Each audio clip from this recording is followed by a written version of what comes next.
Alright, hello everyone and welcome to another Weekend at Loka's. I am of course LokaCola, because, you know, naming a show after myself, that's just, totally not the egotistical or anything. It's good branding. Yeah. And that right there was Prentice 1215 joining me Welcome today. to paradise, no-pats. I sure hope that is the case. I sure hope there isn't anything bad going on in the future, like, I don't know, the war being on the brink of World War III or something. Giant tornadoes. And, yeah. And just general craziness. Anyway, we're here to play some Battlefield 2042. The latest Battlefield game, and the other big shooter of this fall of 2021, which is also... Halo doesn't exist because we don't have Xboxes. Yep. No, I don't know what's a Halo. I could have sworn there was gonna be a new season of Splitgate. It's that thing that angels have above their heads. Alright. Yes, Angel does it again. Go down. Oh no, we're already off track. Alright, I've queued us up in Conquest. May also be worth noting that we may potentially have Daxter on as well, but we're starting without him because he is of course on the upper end of console generation society, and there is no crossplay between old gen and current gen, which is a very odd decision. But he is paying for it for having a PS5 because his console has been co-opted by his family to play the new Fortnite event. So yep. I think we're the ones getting the better end of the deal here, even though we don't have the fancy new box. You win some, you lose some. Oh shoot, I had a perfect segue for something else, but I've completely forgotten.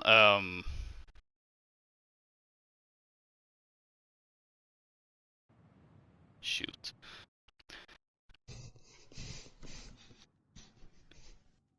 And for the first time, I'm playing on this map in the Conquest welcome to setup.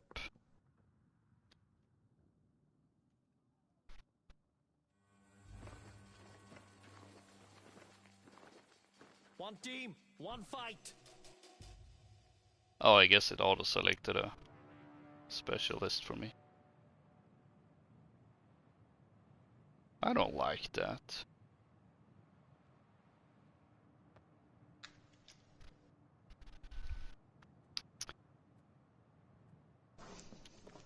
Let's see. Go back to... There we go.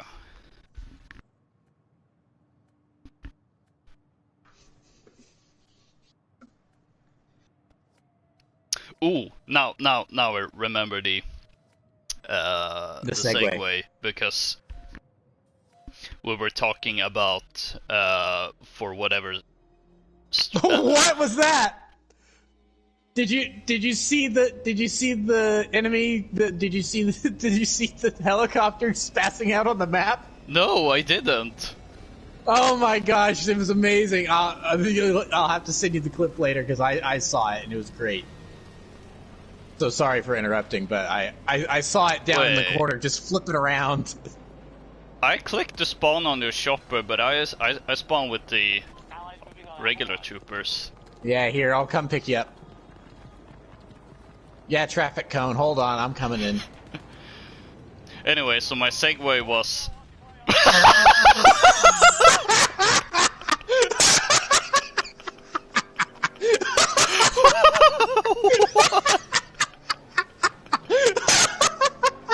Well, oh my gosh!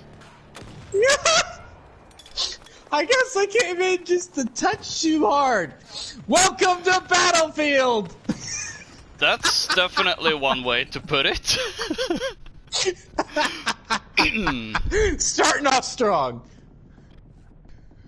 Yeah, I barely touched the ground. Things are just a teensy bit volatile. Oh, that was great. Well, I guess we got the yin to the yang that I was gonna bring up because I was gonna say, speaking of weird decision makings or something like that, we're playing Battlefield 2042, which it's definitely something if you go on the internet. That's for sure. Let's see, can I... There we go.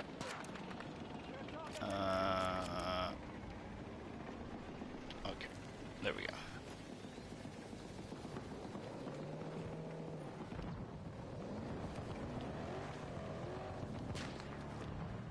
Our troops are engaging at Charlie. Oh wait, there's one. Alright, take two. Alright, got one.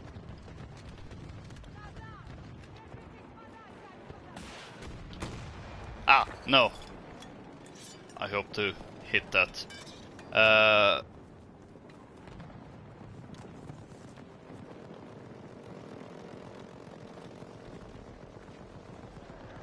That plane is flying a little.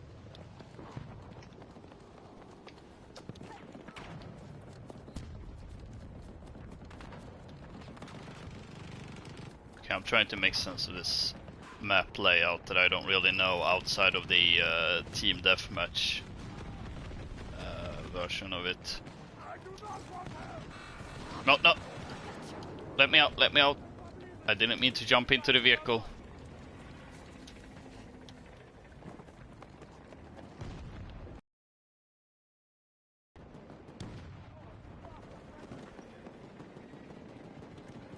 Whoa! Oh, that was a friendly.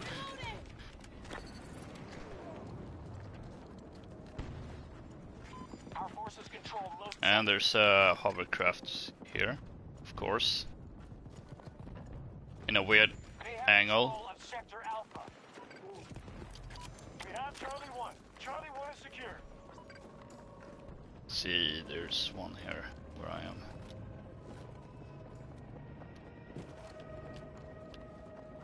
Oh, there they are. Nah, they got me. Oh gosh. Actually no, I can't tell if they were glitched out or if... Oh hey, they added a nearby medic. They did. That was in the latest update from yesterday or the day before. Something very recent.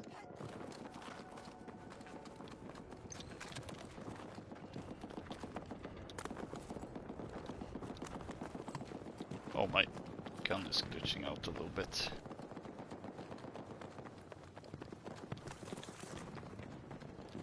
Haha! Smoke can't save you from me. Task force is running smoothly, sir. They're holding objectives. Oh, that's the other objective. See, okay. Where are you? I'm at C1. D1. Ah, I see you now. Where are you? I'm in the air. I have this rocket launcher. Hello, Mr. Parachuter. And I would like to introduce you to my rocket launcher.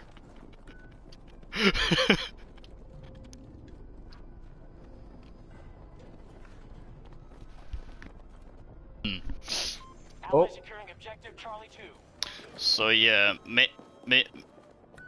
Oh. I think I got locked on by one of those special grenades. Uh-oh. It's gone now. Because I didn't get a lock-on warning, and suddenly it was just a steady beep, beep, beep, beep, beep, beep, beep of incoming missiles. So I think that was probably one of the grenades.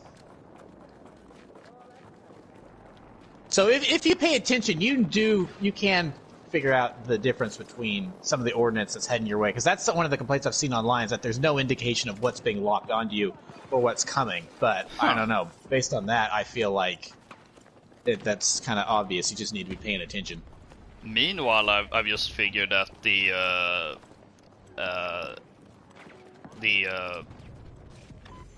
I mean, the thing that pops up is enough, because I know, oh, something is coming for me. I mean, at that moment, I'm not really concerned with what exactly is coming for me. What it is exactly, yeah. I just want to get the heck out of there. Oh, no, no, no! Ah!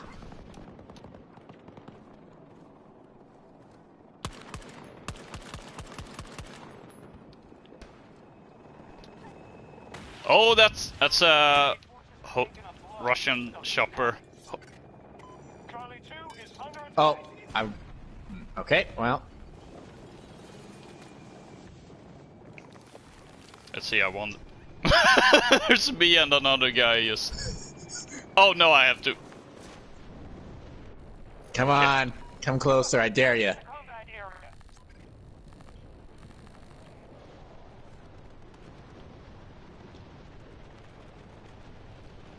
Hey, hold on a second. That's a guy. Ow!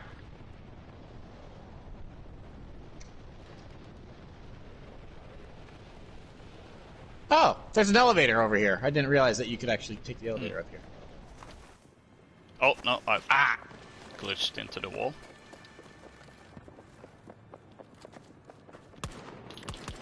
Oh no, it was not a full auto. Ah. An objective is no longer secure. We have locked down Sector Bravo.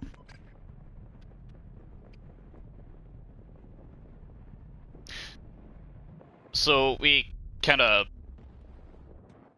touched upon it a little bit, but I suppose it's I think probably wise to start with the elephant in the room, which we've alluded to both with strange decisions and bugs and such, but there has been, of course, what, 2 or 3 updates, I think?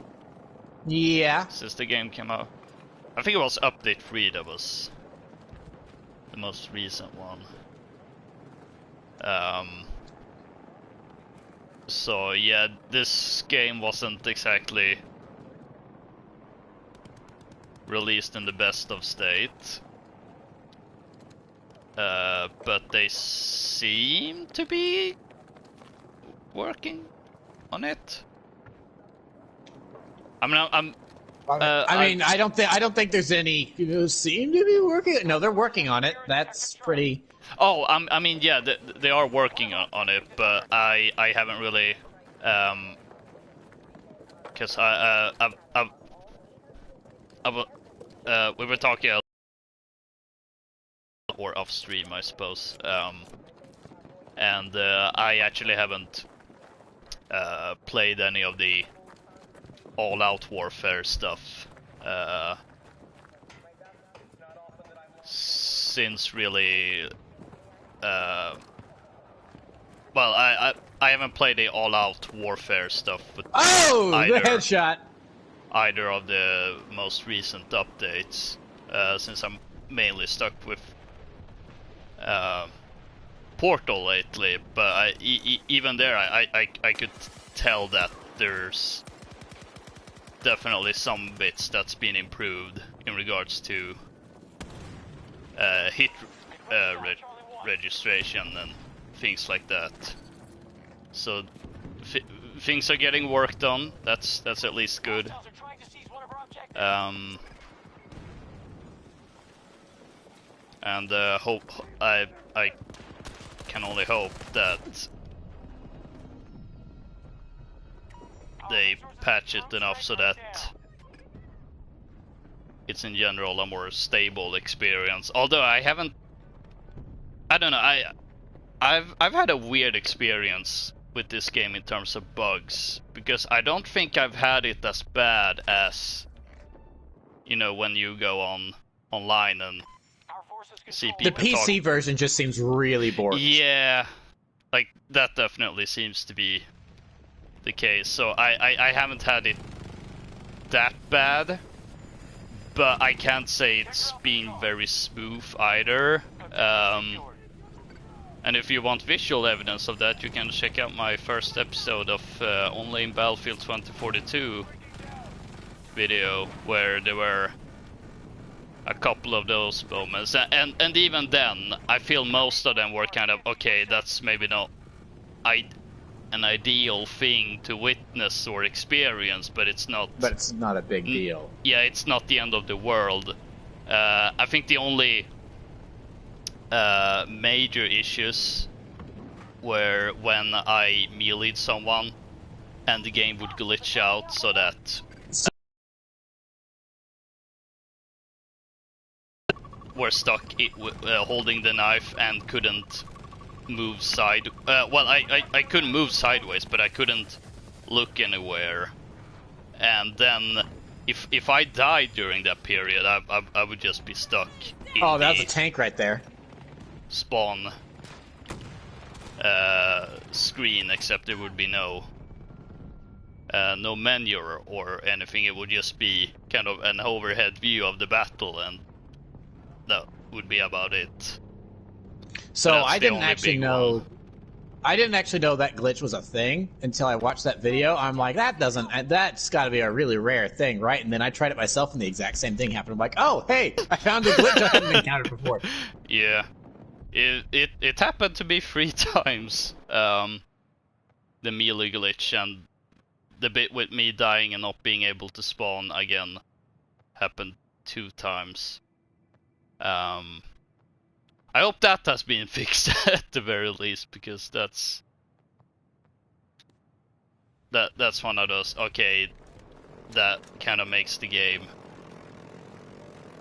maybe not necessarily completely unplayable, but at the same time, it's annoying for sure. Yeah, I mean, yeah, and if the only solution, well, assuming I die and discover part 2 of that glitch, and the only solution is to quit the match, you know, I mean, that's not really good either.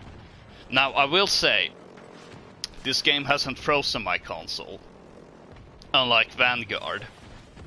Oh no, I wasn't aware of that. Which has also happened a few times as well. Now, here's the thing, I managed to figure out the problem and were able to fix it, because when it comes to COD of recent years, there's definitely been a lot of discussion regarding file sizes. Mm-hmm. And one of the things that Vanguard does to kind of help with that... 2 parachuters up here. Alright. Is to allow you to download some data while playing, and that's essentially how you would get better textures, so that you get slightly less quality if you don't do that automatic download. But that was the thing that was causing the freezes. And because I didn't have that problem, I think, the first day I played a multiplayer. What's this guy doing? Hold on. Never mind. There was a guy, one of the rooftops underneath the Charlie objectives. He signaled in for a jeep to land, and so he's just sitting here mowing people down, acting as an anti-air thing. That's awesome. Wow.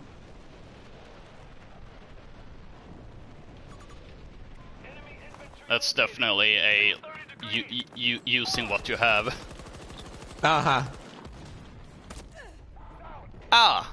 There's a guy on the same roof that killed me. He must have had a spawn beacon, because I was just there and nothing happened to me. So can I ping him? The spotting system's weird. Yeah, and he moved anyway. About there.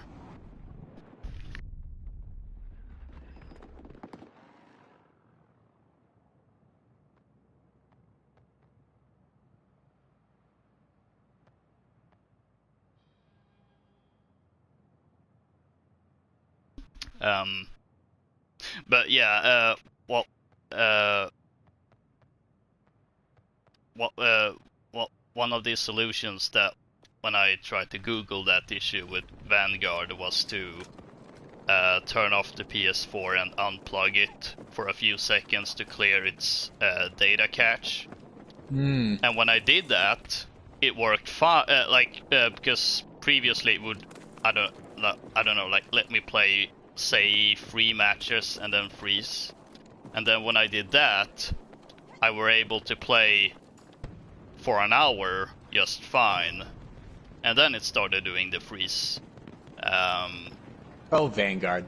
And not just the game froze. Now I have to quit the game and start over. No, it froze the entire console, so that it would rebuild the database when the console was back on.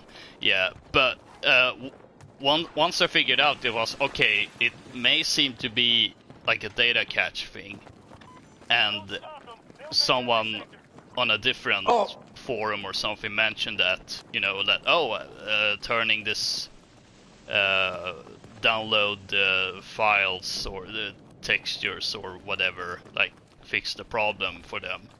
And then I tried that because, well, if I'm gonna play this game and even stream it, I need to fix this issue because it's not a good thing if the entire console freezes while streaming. But so yeah, there must be some data issue thing. So but it's been working perfectly. How many Sentry guns are there in here? When I turned it off. Now I wonder how different it would be if I say cleared out my entire hard drive except for Vanguard and see, like, would that... Well, I'm sure that's what Activision wants you to do. Yeah. But hey, it works just fine now, so I'm glad I was able to figure that problem out, especially since it was like an actual very bad problem.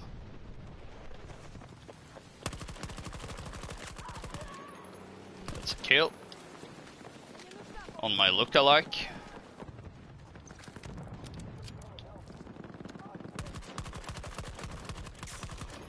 That's another kill at long range, because I was able to switch from my holo to my ACOG, and that's actually a very neat feature. Oh, taste this rocket. Our forces control most sectors. Sniper dog. Oh, that's what? Teammate, come on, teammate. Teammate, you're awful. Sector Bravo is ours. Alpha 2 under enemy control. Oh boy.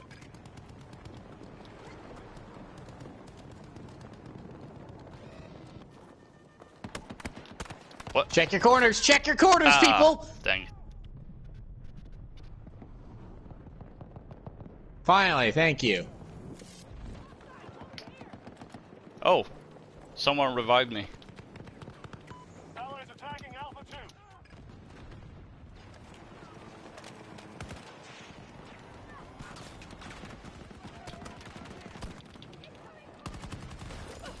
Oh, someone's driving around in those, like, what even is it? It's like a small car. Tuk-tuk. It's a tuk-tuk. Oh, okay. Oh boy, this text on is glitching out. I mean, yeah, things like this, it's like annoying, but I can live with it. Oh boy. Oh, wow, this bag size is not large at all.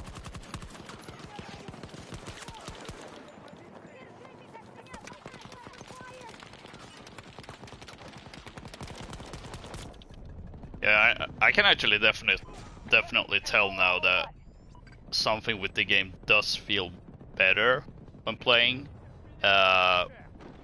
which I feel could be a combination of A, the patching, and B, maybe me also getting adjusted to the way this game behaves. In terms of movement, gunplay, map design. Maybe even specialists. Oh, tuck tuck! I got him! Yes! Nice. Grenade launcher!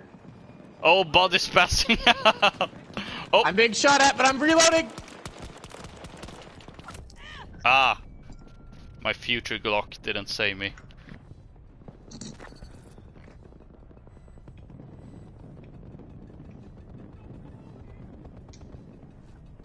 They've captured Sector Bravo.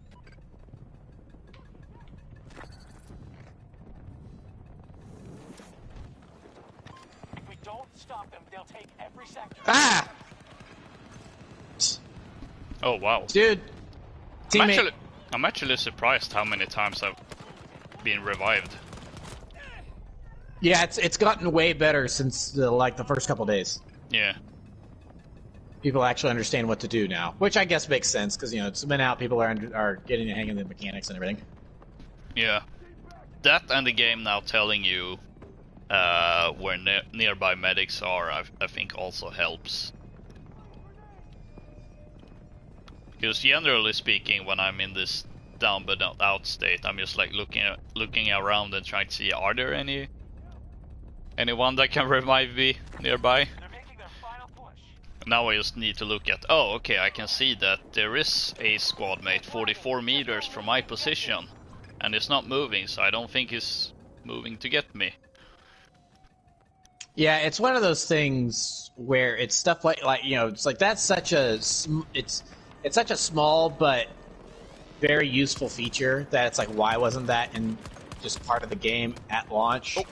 And it's just one of those things where it's like, well, if EA, I mean, if this game had been delayed till March of next year, I don't think I think people would still have their little squabbles with like, specialists and the maps are a little too big. But in terms of everything working on a technical level, I don't think anyone would be saying that this is one of the most disastrous launches of all time. This is this year's 2040 or this year's 2042. This is this year's Cyberpunk and all that. I don't think that would necessarily be happening. So because I think we would have had a scoreboard. The whole medics, where the medics are thing, that would have been clear. That would have been in there. A whole bunch of these little things would have just been there day one. And it's like, why weren't they? EA, why did you force DICE to get this game out now instead of just waiting? I mean, I guess because it's worked in the past and it's worked this time because we know that the game has sold like 4 million units or something already. Yeah. So. Yeah, because I never played a beta on my channel. We did that on mine. Yeah.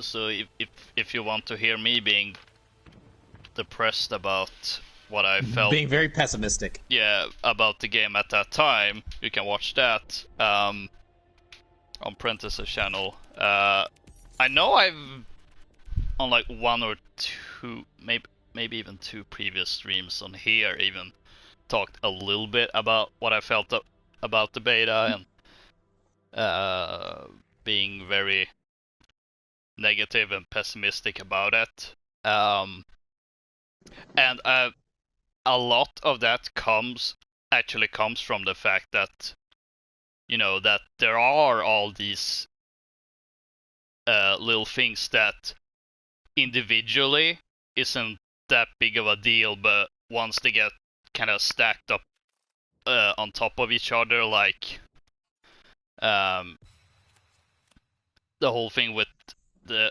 the whole thing with the specialist I've been concerned about since they revealed the game. So, but then when you add that on top of the map design and no classes and all the stuff that we've been talking about, like no scoreboard, no nearby medic, indicator. Like all these little things just kind of stack together. Like that's where I just for me at least, playing the beta, it was just like, wow, this is like such a downgrade on like almost every front, which was why. Speaking of the beta, yeah, which was why I was not happy with the beta whatsoever. And launch experience has definitely been interesting, because I think a lot of the early days I definitely felt closer to that. Where like, okay, there's a lot of stuff here that's just for me at least that I'm not really a fan of. But there were also enough improvements to make it a little bit closer, and then having and I also think, for me at least, it was that when I was jumping into the beta, I was excited, and then having that excitement squashed, whereas jumping into the full game, I knew more what to expect and could kind of take a more how should I put it, like a more, okay, I'm just gonna sit back and go with the ride, I think. So with those like small with those improvements from the beta, and playing with you and Daxter on the launch weekend, were definitely a much better experience. And even now when playing, since they've added, I mean, well, they're starting to add more of the stuff that was missing, which which again, as you said, if they had released this game, say in March, and maybe would have had all these little systems in place, I think a lot of people, and I know myself, would be a lot more more positive, since, okay, you know, like there are these core design choices that I am gonna disagree with, but at the very least it would have been, okay, there's still a lot here that that I do enjoy, and I do think that there is a decent game in here. It's just that kind of go to really just iterate that point, it just needs to be polished. Now I suppose the question is, like, where is this gonna end up? You know, in terms of you know, like on like a general battlefield level.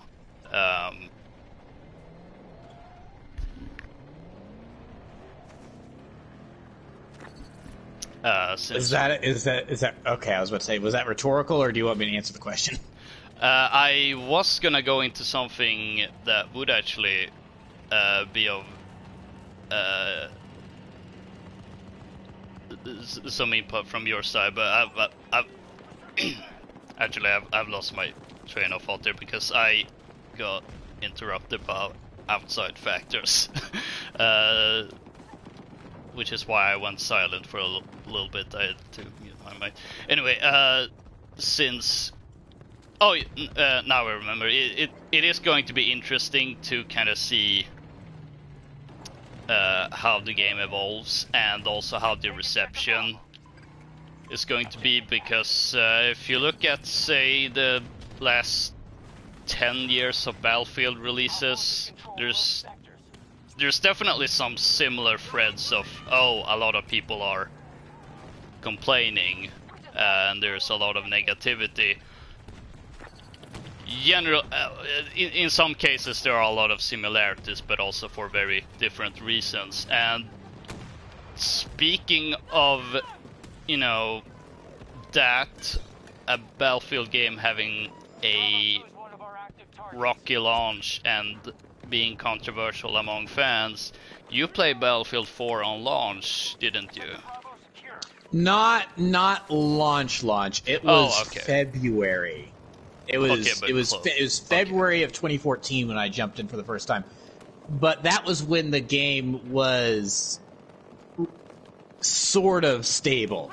Okay. It was not the absolute dumpster fire that launch and fall of 2013 was, but to say that, so if you think that 2042 has problems in terms of technical glitches and working properly and stuff like that, you have not paid attention to Battlefield in the past, because Battlefield 4 was unplayable.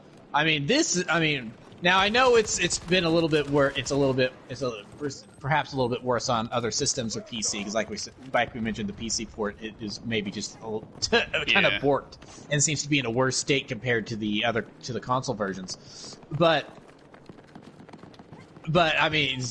even then, some of that stuff, it's like, oh no, that's really mild compared to a lot of what Battlefield 4 was going through in its early days. And even when I started playing in February, it was fine on a technical level, but it still wasn't performing at its peak, because the whole I touched down with a chopper a little hard 20 minutes ago at the start of that previous match, and I just blew up.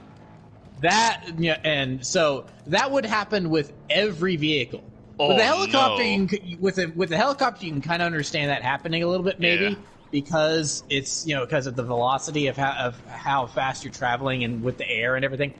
But in Battlefield 4, you barely tap a rock with an ATV, you are just imploding.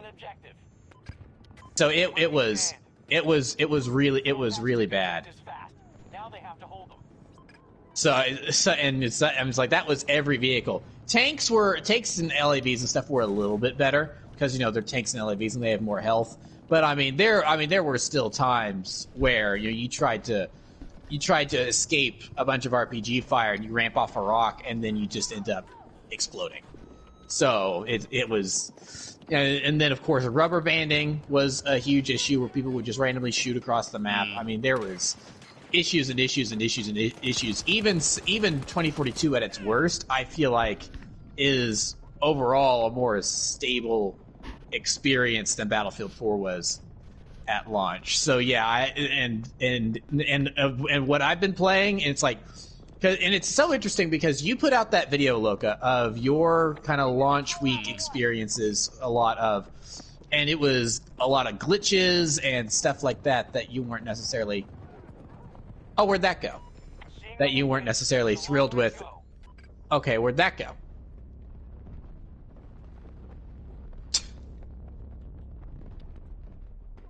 But my experience overall has been a lot more stable than yours somehow. I don't understand how. Oh. Yeah, it's I mean, I can relate to that.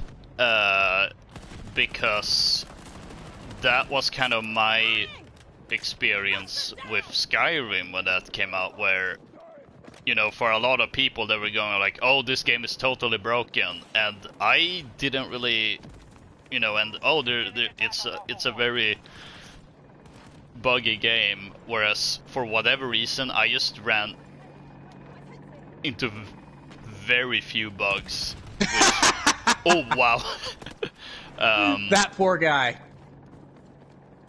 And especially in terms of game-breaking stuff, I could count on one hand only, like the amount of game-breaking stuff that I experienced in Skyrim throughout, from 2011 to 2013, I think, was when I last played it. On the PS3 version, mind you, that was also the worst. And that was the jankiest version. Yeah, so it's like with launches like this, it's always weird because, and to a degree, I think it also speaks of the complexity of video games, that it's just very unpredictable a lot of the times. Which, I mean, because, I mean, little bird. You mentioned Cyberpunk a little while ago, and that's also one of those things where there are actually people that played it on launch and didn't have any major issues. They seem to be in the extreme minority, though. Yeah, absolutely. But I also think it speaks to my point of that it's just really, no, it does. It's just really random when it comes to bugs, and it's just like this game, like Skyrim and like Battlefield 4 and Cyberpunk, there does seem to be a relatively big, I want to say, overlap between the amount of people that do run into these glitches and stuff. So for the people that are just absolutely not being able to run the game on PC, I do kind of wonder, is some of that, it's like, what else do you have going? And are you running anything in the background? Because a PC, you're doing more than just playing games on. Now, I'm sure there's some people that have PCs that they only play video games on, and then they have a separate computer to do all their work stuff on. But that's one of the things I don't understand about PC gaming. It's like, wouldn't having a PC to do video games on, wouldn't part of that be that you can then also do other things with it, and it's the convenience? Because if you're just going to get a PC to game on, why don't you just get a console? I just don't understand all the intricacies of PC gaming, and I'm not going to try to understand.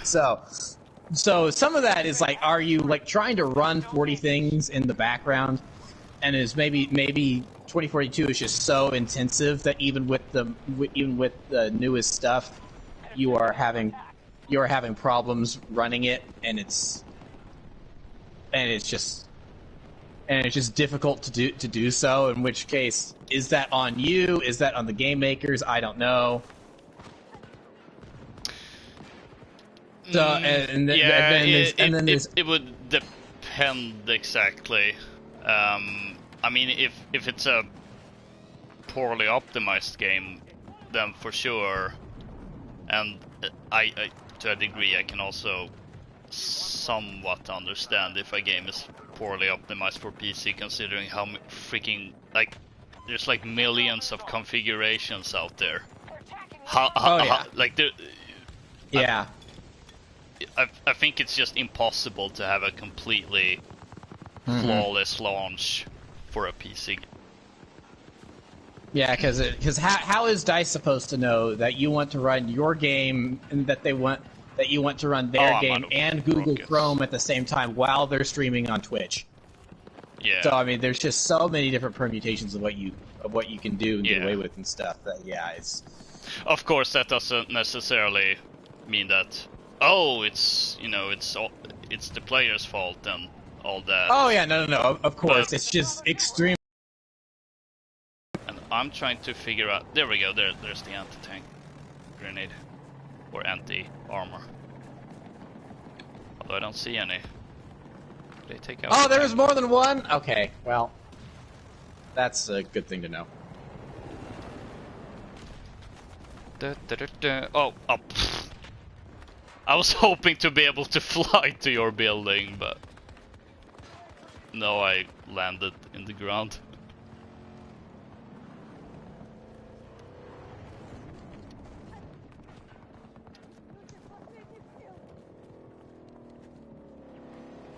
Whoa! One of our objectives is under attack.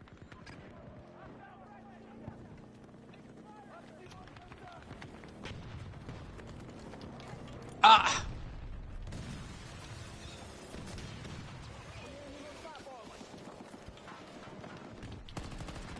Oh. I could definitely hear Russian. But that was not an enemy. All right. Ooh, Glock 17 Yeah. is not happy. Sector Charlie is under our control. All right.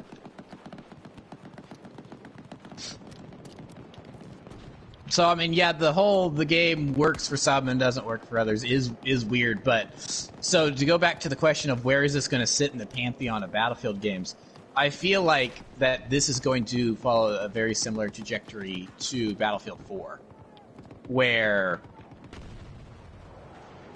it's buggy right now and people are hating it right now, but give it, I don't know, 6 months, a year, and then this is going to, despite some of the changes, this is going to go down as one of the most beloved Battlefield games of all time. Which I think to some people sounds preposterous right now, but I feel like saying Battlefield 4 is going to be one of the most beloved Battlefield games of all time to people in 2013 was preposterous to them as well. So, I mean, just all the... Because you were talking about the map design and it being a little wonky, because it's like, yeah, I mean... Oh no! I took that frag grenade for you. Oh no!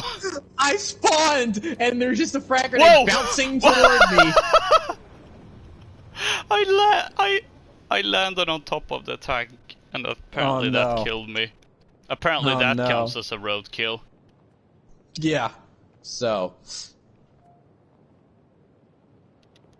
I you know, so the map design on PC and the next gen games might be a little wonky because the maps are too big or whatever, and it's too many players, and it's like that's just DICE being over ambitious, and in which case, then they need to compensate and then definitely provide the option to play, and they definitely need to then provide the option to which I think they're going to do. I think that's something that they are going to start. Maybe it was even in this update where there's going to now be 64 player lobbies with the smaller maps and stuff on PC and the next gen consoles. Man down, friendly down. We now hold Sector Alpha. We just took an objective. So I mean, if that needs to happen, then great, it'll happen. DICE will work on it, so it's like that may be something that needs tweaking. But for what we're playing here, I really like these maps. You know, it's taking a while to get used to their names, but for overall, I really enjoy these maps for some, because while they may not be the widest or the longest, you know, they may not have, in terms of that, they may not be some of the biggest maps Battlefield has ever come up with. But it's like verticality is something that I think Battlefield 4 and 3 did really well, and it's something I was really missing in 1 and 5, is that there just wasn't a whole lot of super tall...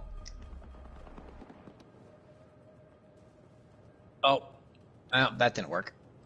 There just wasn't like a lot of super tall buildings, and to some degree that kind of makes sense because of the eras they were in. But it's like, why? Okay, that was a little wonky. But it's like, yeah, why couldn't they have a little bit? You know, they kind of took liberties in other areas. So why couldn't you have? Why couldn't there be a I'm going to stop myself and rephrase here because I was about to say something that was incorrect.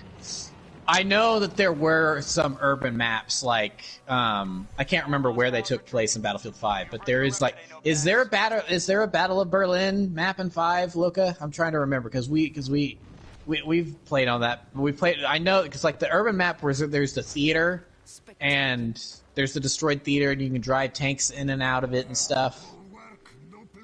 I don't know about Berlin actually, but I know there that Operation Underground, aka Operation Metro World War II Edition, is set somewhere in Germany, but I don't actually remember if it's Berlin. Well, but you know what map I'm talking about with the destroyed theater and the tanks on that map. Okay, yeah, that map. Devastation, I think. And the reason I'm thinking it's Berlin is just for how destroyed it is, and I think you play as Americans on that against the Germans, so that's kind of where I'm getting the inclination towards Berlin. But so I can't quite remember, but you know what I'm talking about. I appreciate that map for being a little bit more urban because I do like a good mix of fields and urban combat in my Battlefield games, which is something I felt Battlefield 1 was sorely lacking in. There was the one urban map, and the rest of them were just kind of out in fields and stuff. But again, that's for the era, so it's historically accurate, quote unquote. That's kind of a weird thing. But that map in Battlefield 5, it's the Battle of Berlin. You had all these buildings around you that you couldn't necessarily.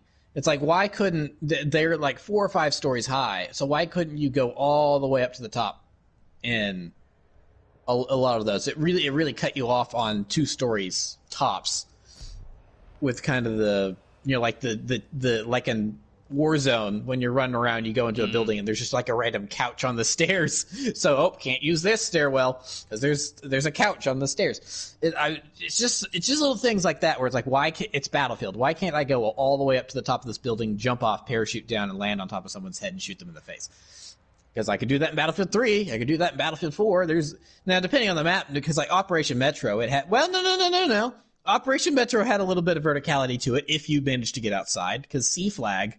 I think it was C-Flag, was outside in the middle of the courtyard, and it had some buildings in between it. So if you actually managed to get outside, then there was a little bit of verticality there. I just like that it's not that there, and that's kind of some of my problems with some of the Call of Duty maps from like that Sledgehammer and Treyarch has made, is that it's like 3 lanes and it's all flat. You can't. There's maybe a 2-story window or something, and that was something that Modern Warfare 2019 did so well, is that it added in a little bit of that back into the game, thank goodness. Because it's like Crash from the original Modern Warfare, Call of Duty 4. That's like one of the most iconic maps in the game ever, and that has like 3 stories in terms of heights, and there's like a hill and everything to run up and down. So you have different levels of gameplay there in terms of verticality, and so 2042 does a lot of that as well, which I really, really appreciate. Like this map we're going to right now, Hourglass, it has. Here, like, we're loading in right now, so hopefully, I hope that's what's happening on your end too. Yep. So it's showing the entire map. Yeah. So you have this kind of desert area, off to the back, off to the side, and everything, and you can run around there. But it's also got this, downtown area where there's all these buildings, and you can get on top of all of those buildings, and you can parachute off of all of those buildings, and you can snipe from all of those buildings. Well, not all of the buildings, but a lot of the buildings.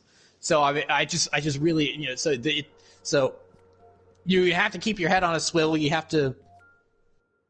There's just a whole lot that you can do, and it just adds so much to the gameplay. And it's like, there's fighting on rooftops, there's fighting on the ground, there's fighting in the skyscrapers themselves. So there's just a whole lot that you can do that I just really, really appreciate about 2042. And so when all is said and done, I think that is going to end up making it one of the more memorable Battlefield games for people. Divisive at first, for sure, but I think eventually this is going to be, when people get used to it, and they kind of, because that's the whole thing I've been saying about the specialist. It's like, well, it's not really any different from. It's just really just kind of taking the traditional squads and just diversifying them a slight bit, and like adding in subclasses. I said squads. I meant classes, and it's making like subclasses to go in the traditional classes. And it's just it's just going to take a bit to get used to that, instead of it being traditional. All right, engineer, support, medic, recon. This guy is getting shredded. Ooh, lots of stuff for me to unpack here. Let's start with the classes specialist thing. I would agree with you if it weren't for the fact that it's pretty, like, aside from the specialist specific gadgets, it's open season with everything else. You can run with any weapon, any weapon type, any secondary gadget. Gotcha. Ooh! He's it's falling off the Did side. the body spaz out? Oh, it no. didn't spaz out, but it was ragdolling. You might want to jump out and help capture this objective because I'm kind of flopping around a little bit here. Because that's the impression I got initially, that you know, these are kind of subclasses, and I think by an extension, like well, I suppose an extension of the combat roles in Battlefield 5, because that was a system that I think if they had worked on it more, it could have actually been interesting, but since it was so lackluster. Oh, come on. Here, I'm hovering down. Oh, you almost had it. Oh, come on. We control most sectors on the battlefield. Ah, so close there. Objective secured. Alpha sector under control. Oh no, my Has been targeted. TV wants to there we go. Okay, let's see. Oh! Well, I'm down on the ground now. Well, not quite. I guess I'll go capture B. But yeah, I just think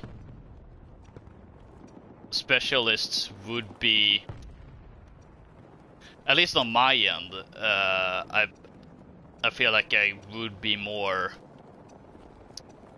positive on them if they actually were behaving like proper subclasses. Like, for instance, if playing as Falk, I suppose she is actually the dedicated medic, considering she can revive anyone outside of the squad, which I think she's the only one that can do that. No, there's the other guy that's not Angel. I can't right. I can't remember his name, but he can do that too.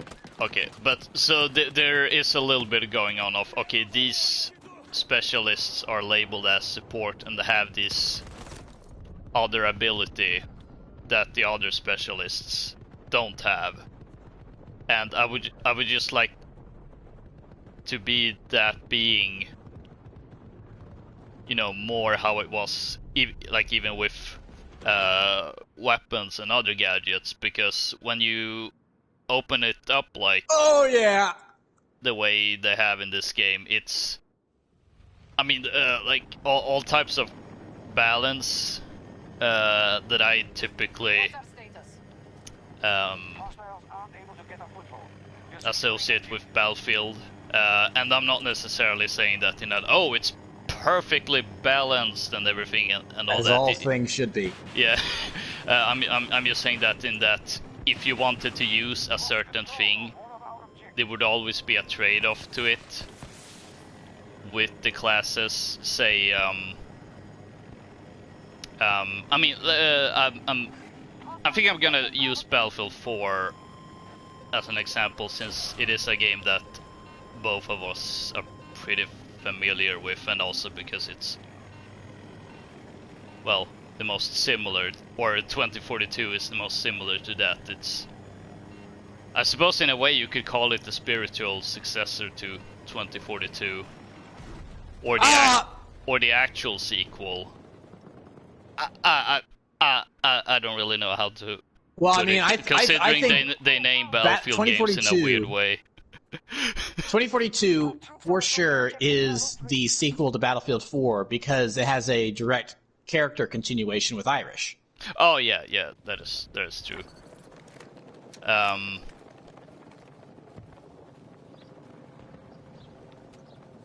that is not Chris Hemsworth. I thought it was for a second. There was a movie poster for some movie. I mean, for to kind of use class examples from 4. I've been shot. If you have the assault, for instance, and they have a lot of very powerful weapons, like the AEK, for instance, and they do have the ability to stay alive a lot longer because they're also the medic. I'm here. Don't move. Now, where it does get kind of balanced, even though they may have a weapon that might be a little OP, is that they aren't good at dealing with vehicles in that game. Correct. Nor can they constantly resupply themselves. And then you have the whole thing with snipers, you know, that just sit on the same spot the entire there. But eventually they're gonna have to move because they also can't deal very well with vehicles.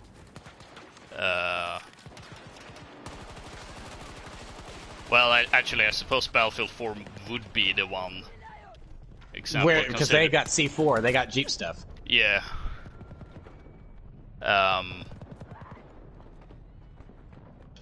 But Battlefield 3, yeah. though, which is very, very similar to 4, they don't have any offensive anti-tank weapons like C4, so they are way more vulnerable. Yes. Yeah, but that's well, if you come in with a helicopter, I suppose. Objective lost. But yeah, but then with the way the system works in this game, you could play as Falk, so you can heal yourself and pick a sniper rifle and pick ammo supplies or ammo crates as your gadget, and now you can just sit on the same hill essentially forever, since you can just constantly resupply yourself. There's a tank on top of this rooftop! Yeah, I saw it. And you can constantly heal yourself, which wouldn't be the case in 4 or any of the previous Battlefield games. And if you did want to actually sit on the same spot constantly and be properly supplied, you would have to bring a squad with you. So that I suppose it would technically still be possible to do that in say 4, but it would require a bit more effort, whereas here it does feel a little, I don't know, for me it's also weird considering most games with hero shooter do have fairly strict loadouts, like Rainbow Six Siege and Overwatch, the big examples. Oh, we got 2 birds right on our tail. So for me it just gets a bit weird when Battlefield takes inspirations from that, which again I feel like the concept isn't bad at all for a Battlefield game, but then to kind of at the same time also do the COD style open classes with equipment and such, like that's really where my issue is, not so much with the actual specialists. It's more with the open class system where, well, I suppose to a degree, is there even a class system in this game? And I think for me at least, that's always been a staple of the Battlefield series, this entire rock, paper, scissors between infantry, land vehicle and air vehicles, and occasionally sea vehicles, depending on which game.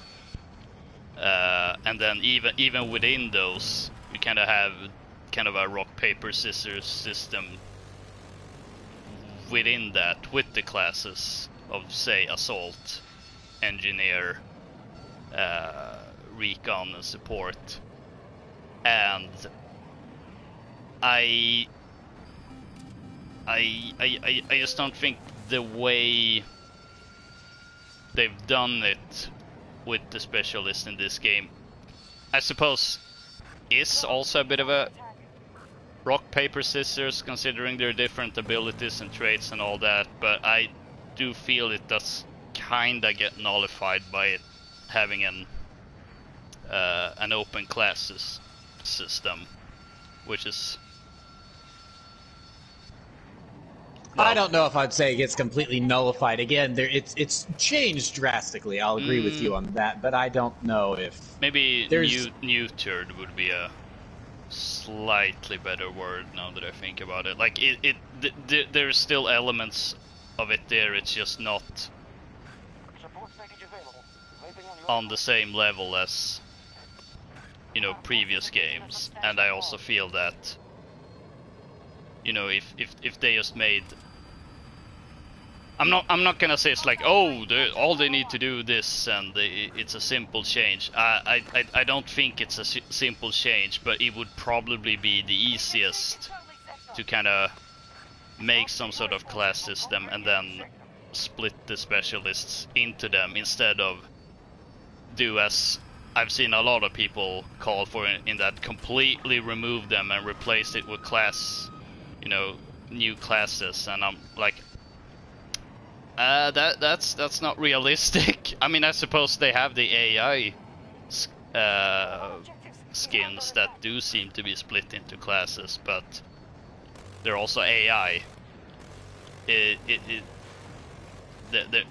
aren't playable, so that would probably require some development effort of making those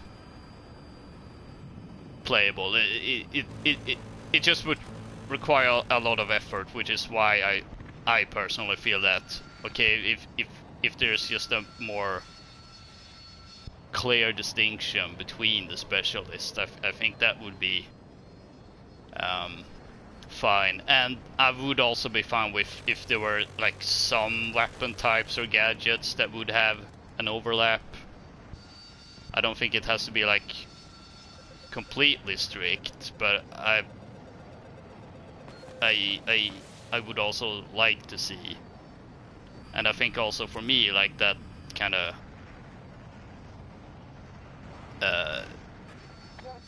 Finally, gotcha. Like, talking about where this game could potentially end up in the pantheon, and it, for me at least, I don't think it's gonna. I mean, it's hard to tell, of course, as we're still in the very early stages, and there's a lot of factors. It's been out for like 3 weeks, yeah. if that. And there's it's been out for 3 weeks if you count early access. Yeah. And there's gonna be a lot of things to factor in, like, for instance, the live service component. So, I feel like a year from now we're probably gonna have a better idea. But for me, at least, I don't know. Maybe I may not rate it as my least favorite Battlefield, but I'm not sure. Whoa. Yeah, if you could help with this little bird, I would appreciate that. Yeah, I'm not sure like this would be. Oh, did I not have the? Among the annoying. top. I thought I had that. For me. Oh no, I'll avenge you. I thought I had the repair systems installed. I have avenged Maybe you. I got him. I just wish I got the him while you were still Lexi. alive. Vehicles. Oh my. Oh. Oh okay. Oh, you know what? Were damaged. I didn't have it installed. Dang it. Okay, I was about to say. I thought I had repair systems installed. Oh, that would have made things so much. I had it unlocked. I did not have it equipped. Oh, I hate when that happens. Oh no! Oh no! I have spawned in on an objective, and there's a tank right in front of me. Oh boy. I'm not sure how much I can help with this Russian plane. I can't exactly hover.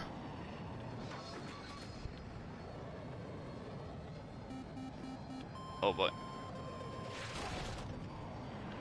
There's 2 tanks. We lost control of one of our objectives. Ah! This is getting out of hand now. There are 2 of them. I thought it was just 1, but there was 2. The U.S. forces from conquering every sector.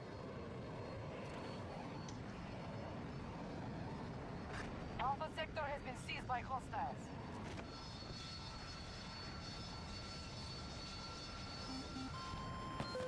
And speaking of, you know, like the impact of live service, that in a way also brings me into, I think, one of the reasons why I've been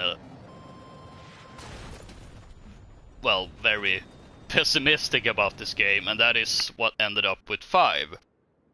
Because I played it at launch, and I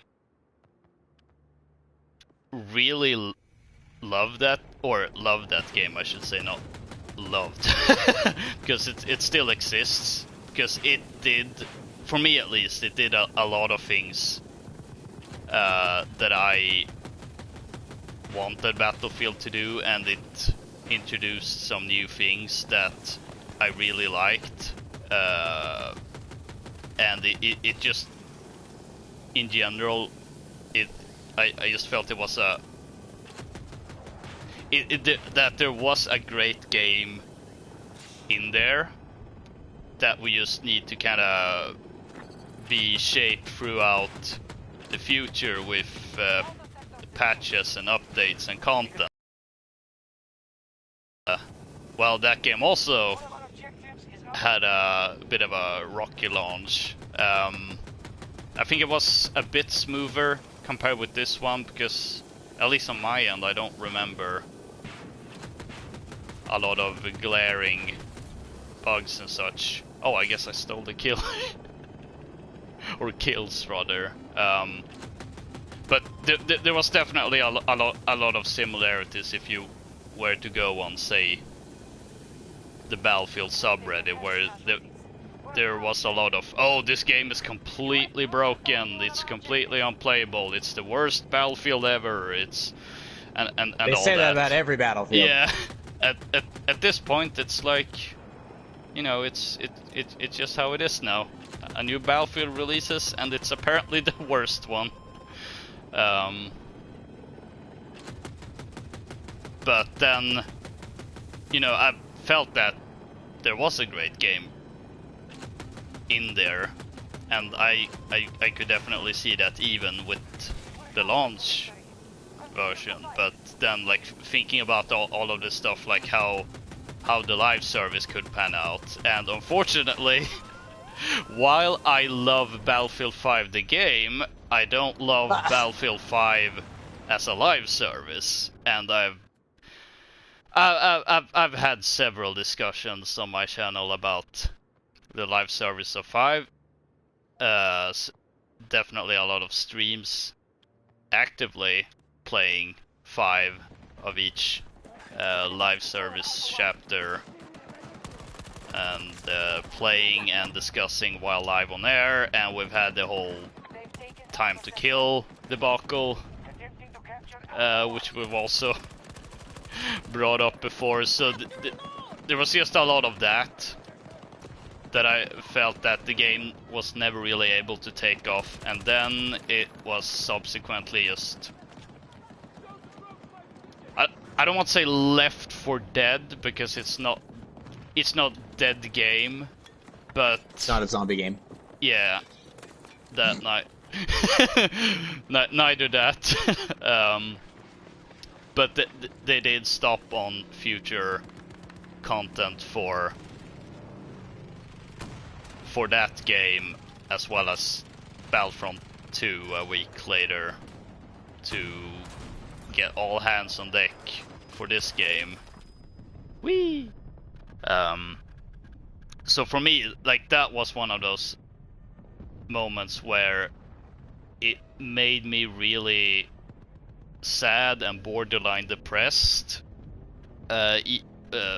Just like, oh, I really would have liked them to keep working on this game and actually, you know, maybe get it to that point that we kind of got with 4 and Battlefront 2, which, although I suppose to a degree maybe wouldn't have been possible, because they had a perfect opening and then butchered it with the TTK changes. But at the same time, I was just, that's an enemy right there in front of you that looks like you. I know. Okay. I just didn't want to use the rocket launcher that I had out. Okay. I felt that was a little excessive. I was just double checking. So having had experienced that live, whoa, that's a jet. I yeah, like for me, I'm just not really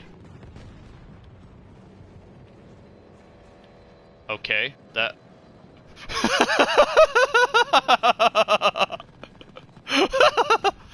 Oh my gosh. So a tank got destroyed and its turret flew up, and then it kind of did like it kind of did it at the pace of a PowerPoint presentation, and it was Oh no. hilarious to watch. But yeah, I'm it's just hard for me to really be optimistic about this game's live service when, well, there was the whole, like, everything that happened with 5, and you know, hopefully I do hope that they've learned their lessons, but at the same time, a lot of the stuff that I've seen from the game, like in terms, well, of playing it, kind of makes me a little worried that they haven't learned anything from their mistakes that they did with 5 and its live service and the whole and the game as a whole as well. And why am I don't want to fly that way. You're way out of bounds. I see you on the spawn screen. I'm gonna die. I don't know how that happened. So yeah, it's just one of those where I'm just along for the ride, so to say. I'm not really being like, oh, I'm looking forward to, you know, each season and hoping. I mean, I do hope that the game will continue to be worked on and improved, but at the same time, I'm also kind of like, well, I'm not sure if I'm gonna. What the actual heck? They just came out of the floor.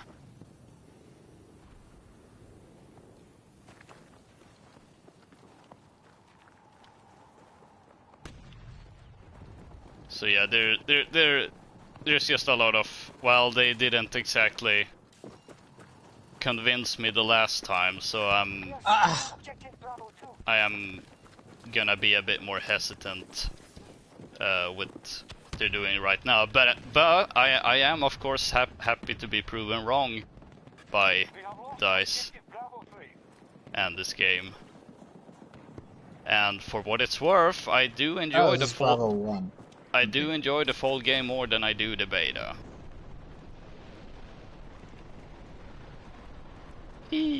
Oh no!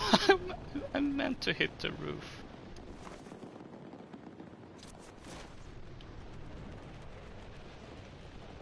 I'm also not entirely sure how this wingsuit works.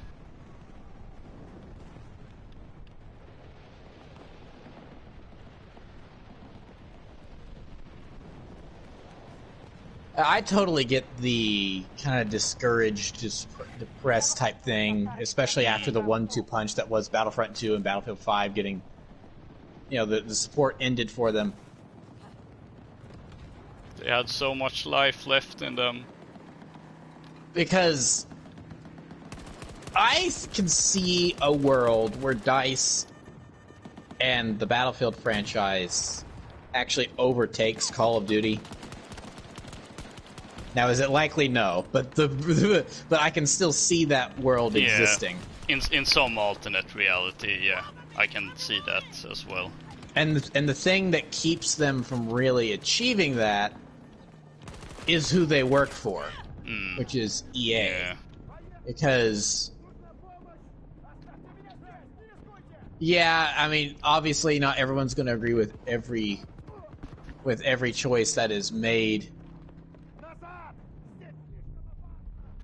on like, you know, the TTK thing was weird to Battlefield 5, but props to DICE. You know, they did. You know, They did listen to the community. They listened to the community and they changed it and they fixed it.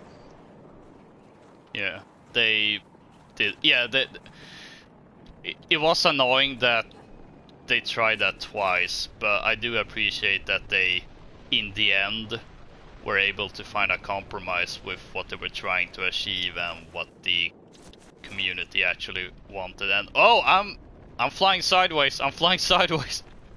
Oh my. Ah, no. I guess I'm not going up. Why wasn't it deployed? I have questions.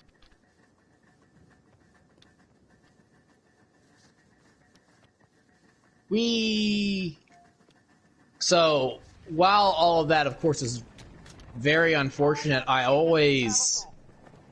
they listened about the TTK thing. They changed it, and I just point to Battlefront 2 as look at what they did with this game in a positive way. A lot of people are going to go, look at what they did. Look what they did to this game in a negative way. But that's in like the first month after launch. After that, totally different attitude towards the game, and what it had to offer. Because I mean, so all the Clone Wars stuff they put in there, even capital supremacy, giving people command posts and stuff. Even the subpar capital supremacy, just supremacy that we got with the original trilogy content that they ended up giving us, because it's like, why did we not get full capital supremacy with the original trilogy? Because of EA. So I feel like if EA would just leave DICE alone and let them make their games, the games would turn out really, really awesome, and they would make their money, and they wouldn't ever have to. Because DICE, I don't want to say DICE is mismanaged on a ground level, the people working in the trenches. But DICE overall is being mismanaged by the EA corporate. Absolutely. Because the entire last console generation was mired by issue after issue after issue after issue with every DICE game that came out. Starting with Battlefield 4, we were just talking earlier about what a disastrous launch it had. It didn't work. It didn't work a lot. It didn't work a lot of the time. It took it months to actually get working. And if they had, but EA wanted to get that to hit when those new consoles came out. And if they had waited until March of 2014, which was a time when not a lot of games were out yet for the new systems, if they had waited for March of 2014, Battlefield 4 would have launched in a much more stable state. And I mean, I can just see the reality where Battlefield does not launch alongside Call of Duty in the fall of 2013. They wait until March of 2014 when there's nothing coming out for the new consoles yet, because the console's less than 6 months old. Yeah. And everyone who owns a PS4 buys Battlefield. They want, because because it's the exact same strategy that they used for including it with the launch, but by waiting a little bit, you actually potentially, I don't know, maybe bring in more, because again, there's still not a whole lot coming out, and it would have been received much better. So Battlefield Hardline we're going to skip over, because that was Visceral at the lead. DICE, of course, helped with that, but Visceral was at the lead of that. So moving on to then their next game, which was Battlefront 2015. Launched in a stable state, but it was not what people had been wanting and hoping for. But that's not necessarily. It's partially EA's fault, and it's partially DICE's fault, and it's partially the community's. Everyone can share blame, I feel like, on Battlefront 2015, because if you, I'm sure that if you go to like the old Xbox E3 2013 conference, and you find like the cutout video of the Battlefront announced trailer that DICE was going to be working on Battlefront, that's just someone stumbling through the snow as you see the teams that who's working on it, and then the AT-AT foot comes down as a snowspeeder flies past and it just says Battlefront. If you go back to that cutout of that trailer, on like IGN or GameSpot or maybe even the EA Star Wars channel itself, all of those archived comments are going to say, "I can't wait for this game. They just better not make it a Battlefield clone," even though that's what Battlefront always was, and people were just too stupid to realize that. So, I think there were definitely a case of a lot of people played the Battlefront games, but they hadn't played the Battlefield games, so they couldn't. Yeah. They didn't know that. They didn't know it was the same. They were yeah. So people that kept telling DICE don't make a Battlefield game, but with a Star Wars skin, you know, they're to blame. But DICE is also to blame for listening. Yeah. And you know, because people hate the tokens, they hated the running around tokens and stuff because it was too arcadey. Even though I don't know, I think the original Battlefront's pretty arcadey to begin with. So DICE is also at fault for kind of listening.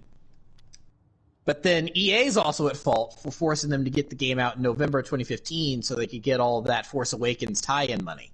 Yep.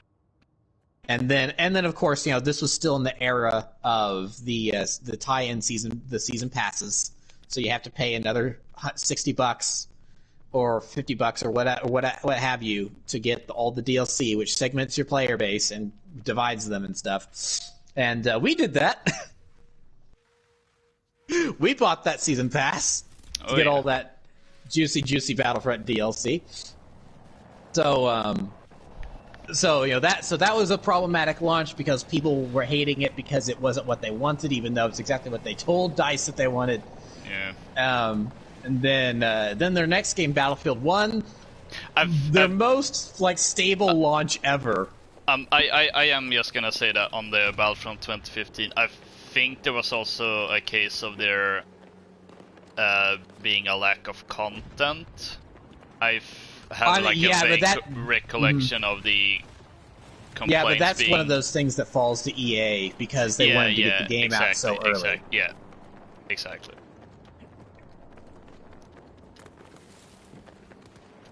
So then Battlefield 1 had actually launched in a pretty stable state. And it was, people were like, okay, hey, this is fun, and it was kind of a, I don't know, to longtime fans, a surprise that it actually launched well.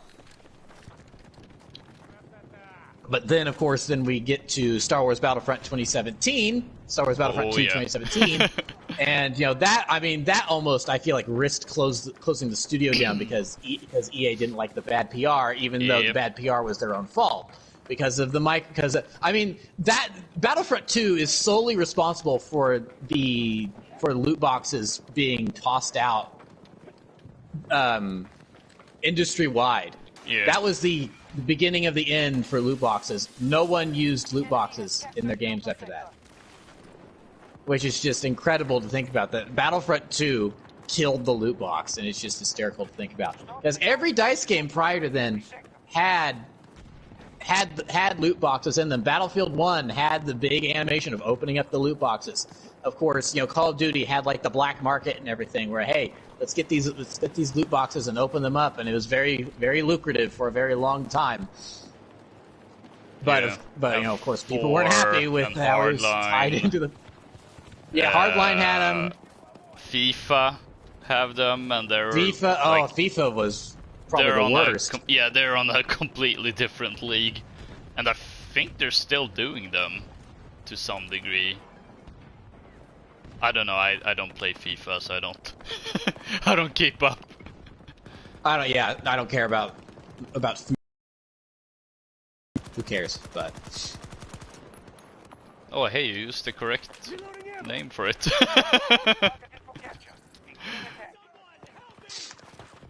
So, Battlefront 2 2017 was a disaster of a launch, but it turned out to be, I think, arguably one of DICE's best games, just from all the support and love that they gave it. Because, I mean, for Pete's sake, they didn't have, I mean, with all the time and energy they put into Battlefront 2, they could have just made Battlefront 3. Yep. But they kept with it, they stuck with it, and they made it a really, really great game. And it's just unfortunate that it was tainted. Oh, okay, the helicopter crashed. I'm good at that. So it's just unfortunate that Battlefront 2 2017 is always going to be tainted by that loot box scandal, and people are going to just forever dismiss it.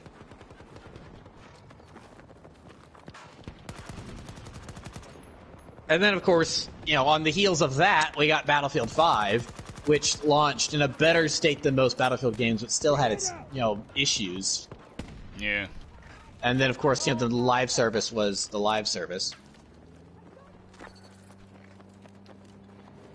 So, what was my original point? I've gotten so lost in the weeds here. I think it was essentially because it started with it's the all whole EA's that fault. Yeah, EA's fault, and that DICE do typically listen to the community, and Yeah. I am inclined to agree with that, but to kind of go back to my slightly more pessimistic point is that that's what I was also, thinking about with Battlefield 5, even like, well, I suppose not in the most rough states of that game when I was just like, I'm just annoyed with this and I almost borderline hate it, but I mean, the fact that DICE does listen to the community in general was what kept me engaged with the game and kept playing it, and I was completely trusting in them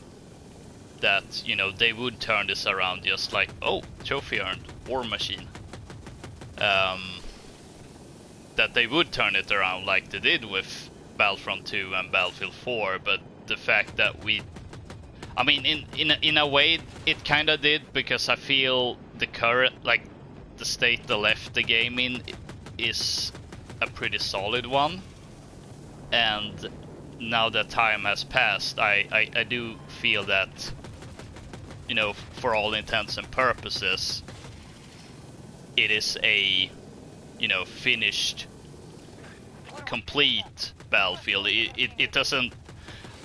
I know there are a lot of people that are still salty about the fact that we never got D-Day or the Eastern Front, and I can absolutely sympathize with that, because I was hoping that we would get that as well. But at the same time, I don't necessarily feel that neither 5 nor Battlefront 2 was left in a state where, it like, these doesn't feel like finished games. But at the same time, having more added to that wouldn't be a bad thing either. So me having gone through that and then kind of being in that almost depressed state when Battlefield 5's live service ended, and I'm just like, I want to give DICE the benefit of the doubt, but at the same time, I'm not sure if I'm really willing to trust them this time, because the last time I did and jumped into... Kinda got burned, yeah. Yeah. Where I did not stick with Battlefield 5 all the way through its life cycle, so I'm not really familiar with how burned some people probably are from that. Yeah, and I think that also, in a lot of ways, probably speaks to our different attitudes with this game. Now, I don't want to say like, oh, I'm completely hopeful, but the fact that this game has sold 4 million copies at launch, which means... It's impressive. I mean, it's almost closer to 5 million. It was like, what, 4.6 or something like that? Something like that. So and that's a really great launch. Yeah, and assuming the player base doesn't drop off completely in the coming months, like, I don't know, I suppose this game has a higher chance of success compared with 5. I think partially because of the more successful launch, which I think is probably the more units sold launch, let's say that. Yeah, which is probably due to the setting of this game in a modern near future-ish setting versus a World War II setting. People were tired of old stuff. That, and I also have come to the realization lately that I don't think World War II games are as mainstream as a lot of people seem to think they are. Not anymore, because Yeah. used to, that's all there was for shooters. It was like that or Doom or something. But Yeah. nowadays, you've got Modern Warfare, you've got futuristic stuff like Advanced Warfare or 2042 or 2142. You've got Star Wars Battlefront games and stuff. So I mean, modern and future is really, I think, an old-fashioned war game is quaint every now and again, but back to back, I think, was a mistake. I mean, even back then, I mean, COD was the World War II shooter. That too. But it wasn't the FPS game. I mean, like Bungie releasing a Halo trailer would generate more hype than Infinity Halo. War I always forget about Halo. Yeah, did with an entire game. And it wasn't really until Modern Warfare blew up. I mean, with Modern Warfare, that COD blew up. And it's actually interesting because I watched. There's a video out by a YouTuber called Racevic about Modern Warfare. I think it's called like Call of Duty 4 Modern Warfare 12 years later or something like that. And I may have watched this. And it does go through the development for the game, and one of the things that he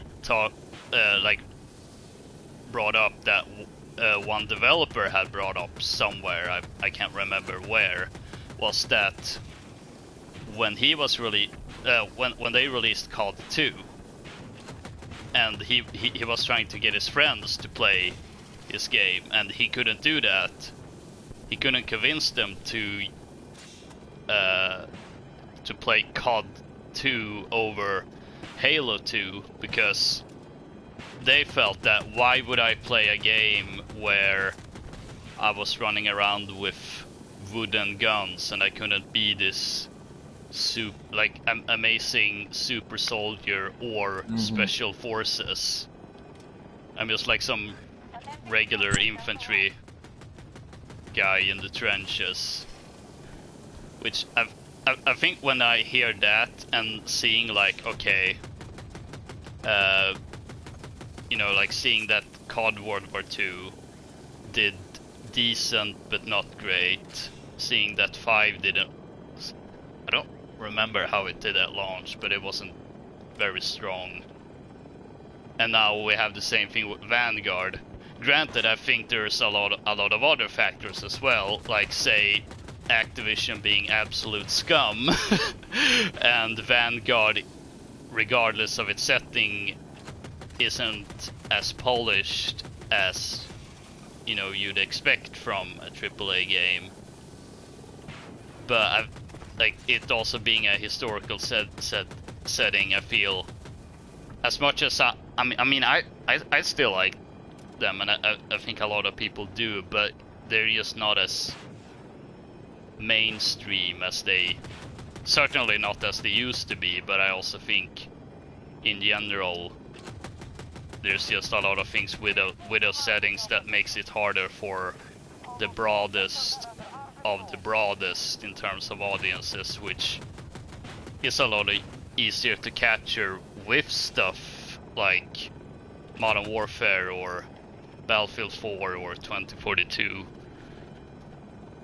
Because I suppose it makes sense, but I think for a lot of people, the more contemporary it is, it's easier to be engaged, I think, for a lot of people, because there's a lot of recognizable stuff.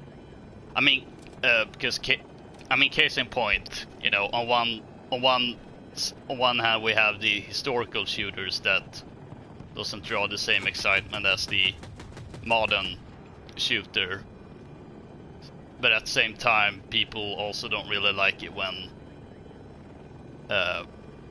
COD went really into the future with Advanced Warfare and Black Ops 3 and eventually Infinite Warfare. which now people won't be able to know it was the most disliked YouTube video of all time, because you can't see dislikes on YouTube anymore.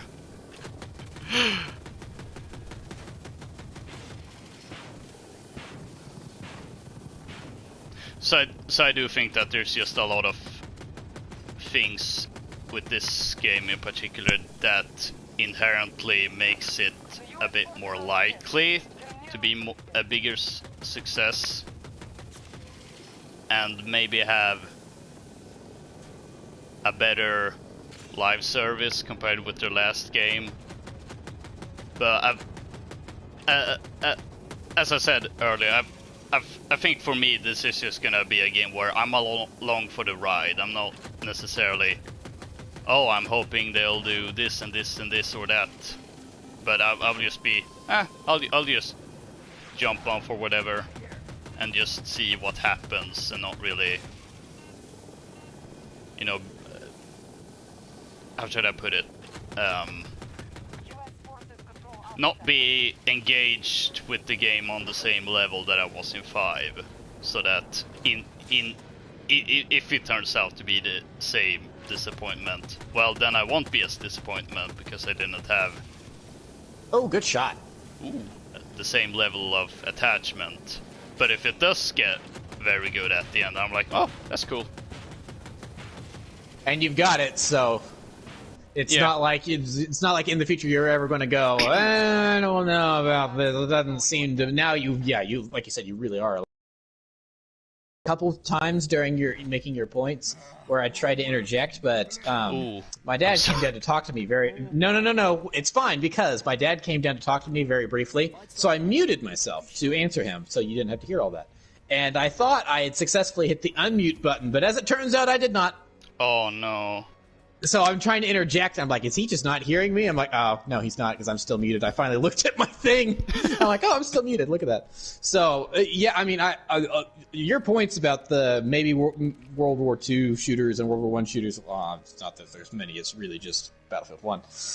But, you know, older set shooters like that, maybe being a little bit more niche than people would like to think or even do think.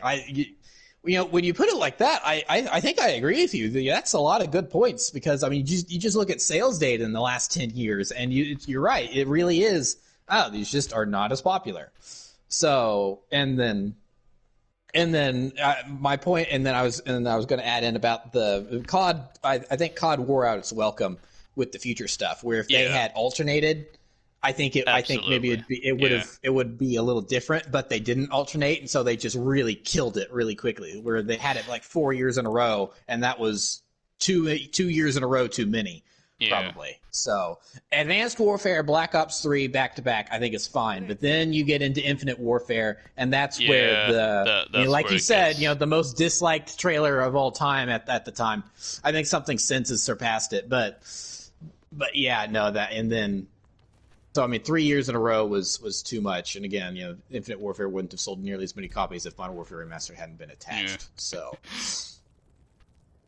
I mean, yeah, those are definitely good points. I hadn't really considered that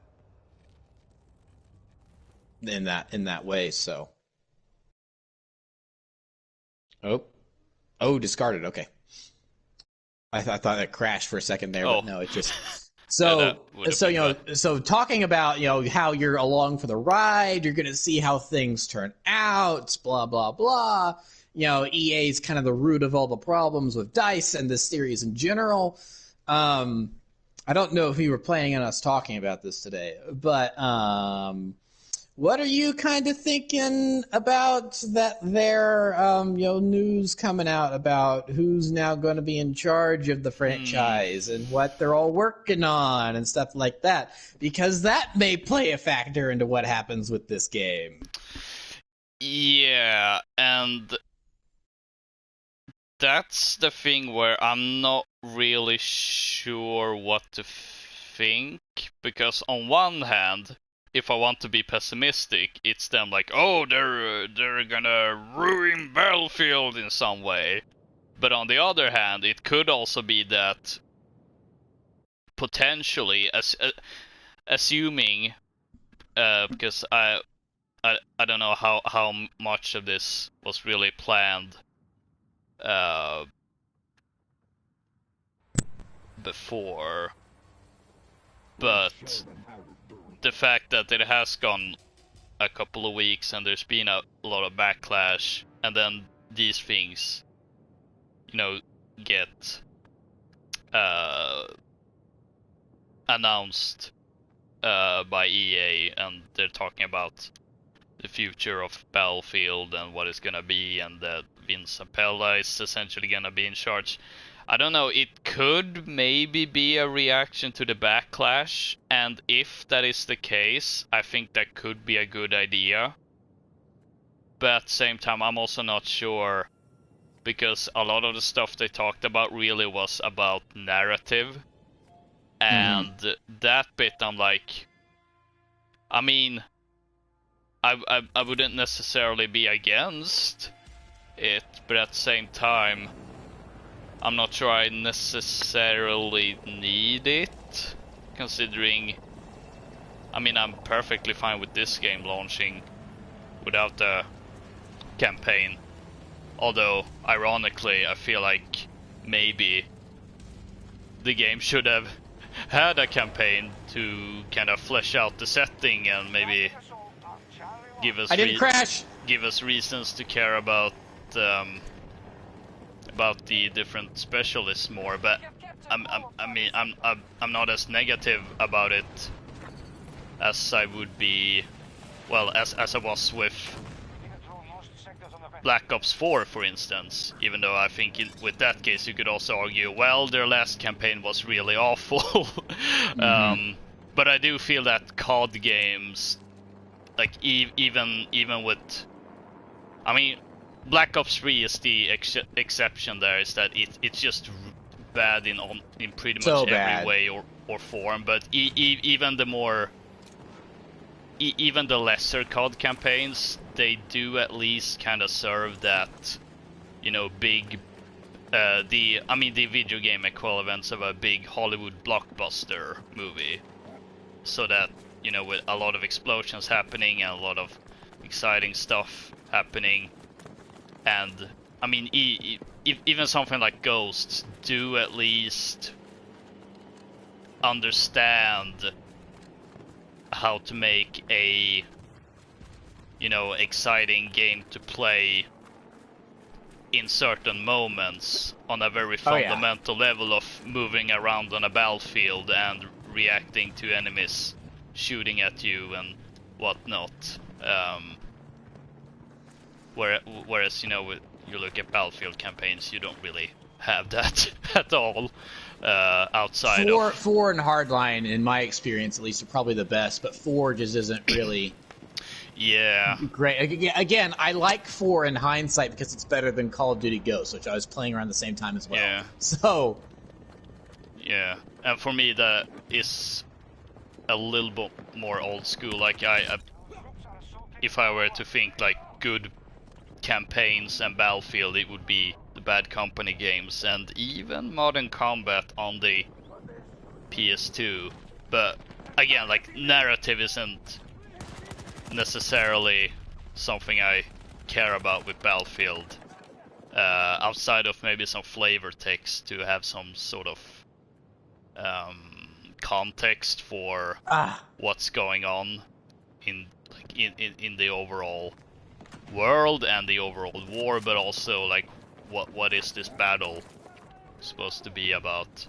But as for all for the stuff they've been talking about with the future Battlefield, I'm just not sure what to make of it right now, because I think a lot of it also has to come down with what happens with 2042 in the future, and also just like what comes out specifically out of this, because I'm like, okay, I may not care about narrative, but say for instance, like one of these experiences is like some sort of single player focused game and it's actually pretty good. I mean, good.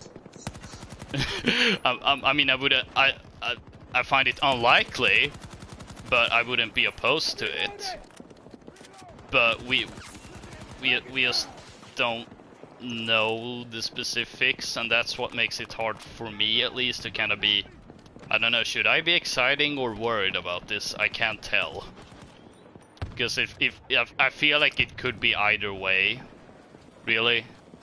But as I said, I think it comes down to, like, is this something that was planned from the beginning, or was it more of a reaction to the backlash that we've seen with this game? Although, I mean, that wouldn't be a bad thing either if it was a response to that. But also, what exactly is it going to be about specifically? So, but at the same time, that... Vince Zampella being in charge, I mean, I can dig that. He's done some good stuff. I mean, Modern Warfare, COD, Titanfall.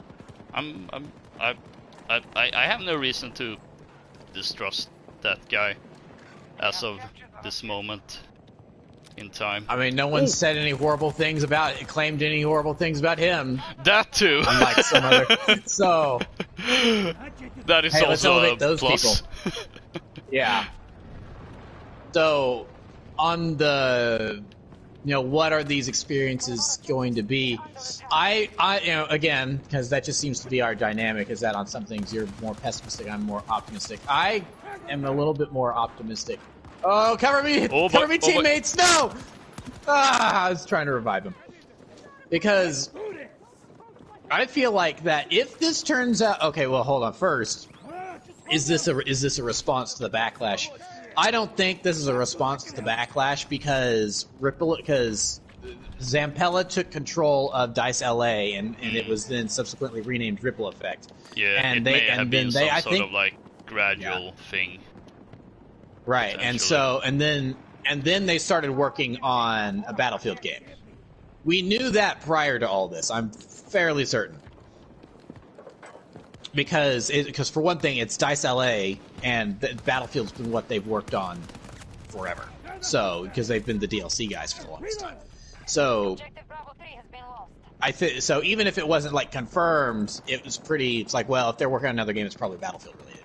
And that's where I was kind of thinking, well, maybe it's going to be Battlefront. You know, maybe they'll turn into Battlefront guys. But it seems like that's not the case, unfortunately. I still think we'll get Battlefront 3 eventually. It's just not going to happen in the next 2-3 years. After that, though, I think there's an opening, but not right now. Speaking of being more optimistic than me.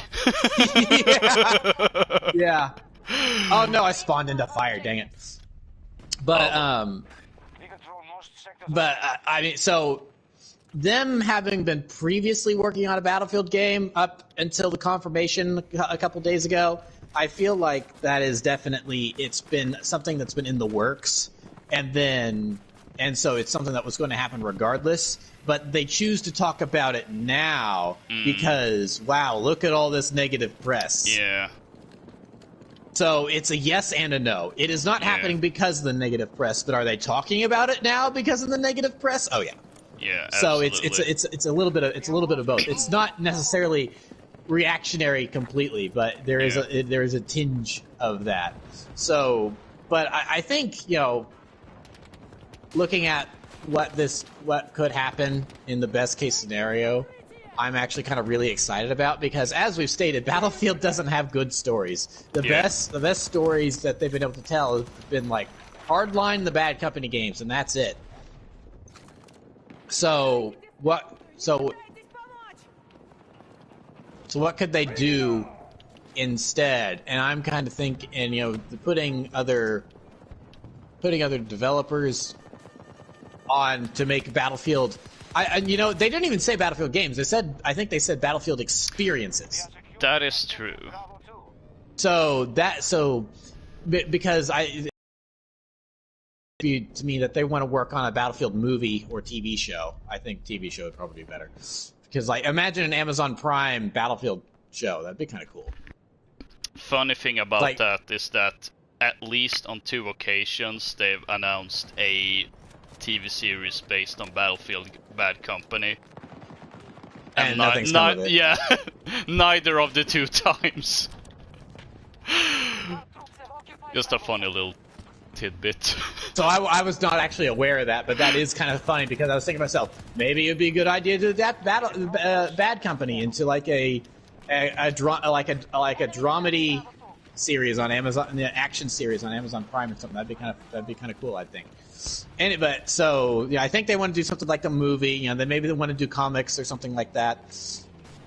But I feel like saying experiences rather than games is also going to open them up to making different types of games.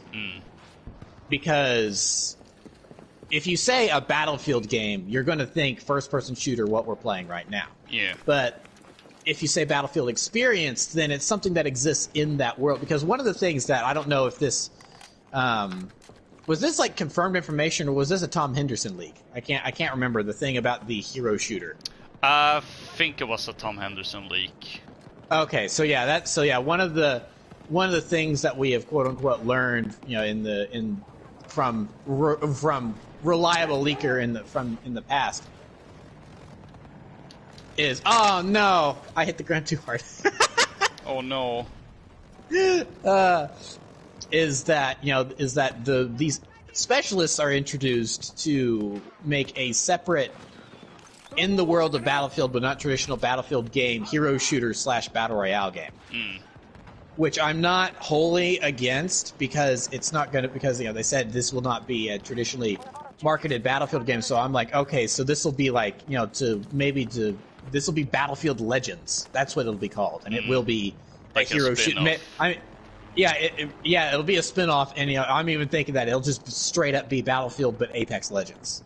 And it'll be called Battlefield Legends, and you'll be running around with all the 2042 characters or something like that. And then there's that, and then something. And I don't know who who EA necessarily has in their realm of studios that would be the best fit for this, but I'm kind of thinking that imagine if they were to make a Battlefield RTS, kind of like Halo Wars, where you're commanding all, like it, so it's, you know, it's like, call it Battlefield Commander or something like that, where you've got all your, where it's kind of like taking the commander mode from Battlefield 4, where you're commanding all of your soldiers in real time and everything, but instead of them being real players, they're AI because it's an RTS. And it's like, I don't know, that could be for people that like RTS games, that could be fun. Yeah, that wouldn't be the worst idea. And it's like, and I wouldn't mind playing that because it could capitalize on the commander feature that, you know, has really kind of gone by the wayside, unfortunately. So I mean, I feel like there is a lot of stuff that you could do, because if they want to turn Battlefield into a world like Call of Duty, because that's another thing. Who was it? It was LevelCap. LevelCap did a video going over all of this information, and something that he pointed out that hasn't really necessarily been totally, not necessarily underreported, but something that not a lot of people are paying attention to, is the fact that the guy that came up with the pitch for Warzone left Activision, and he's now at EA working on Battlefield. Oh, it was that guy. Okay. I knew there was some guy involved with Call of Duty in some way that had joined EA. Yeah, and he left Activision after Warzone launched, because, you know, he did his job. It was done, so there's no need to stay on. So now he's been working at EA, working on Battlefield and doing something with Battlefield. I think he may even be at Ripple Effect. I don't know. I don't know where he is currently. But I feel like if they do want to turn Battlefield into, you know, this world, then they do have a lot of interesting options that they could do. Okay. I guess I probably shouldn't have done that. He sniped me through your body. Oh no.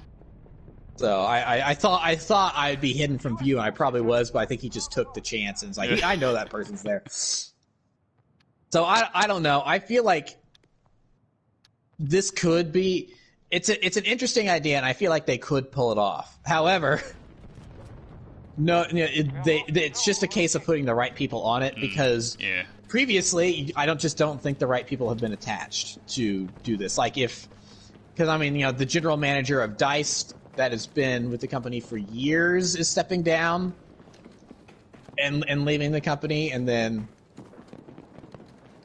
Friendlies are securing objective. and is stepping down and leaving, and then a lot of other developers and talent that have been at DICE for ages are abandoning ship, and they're leaving. We control most sectors on the battlefield.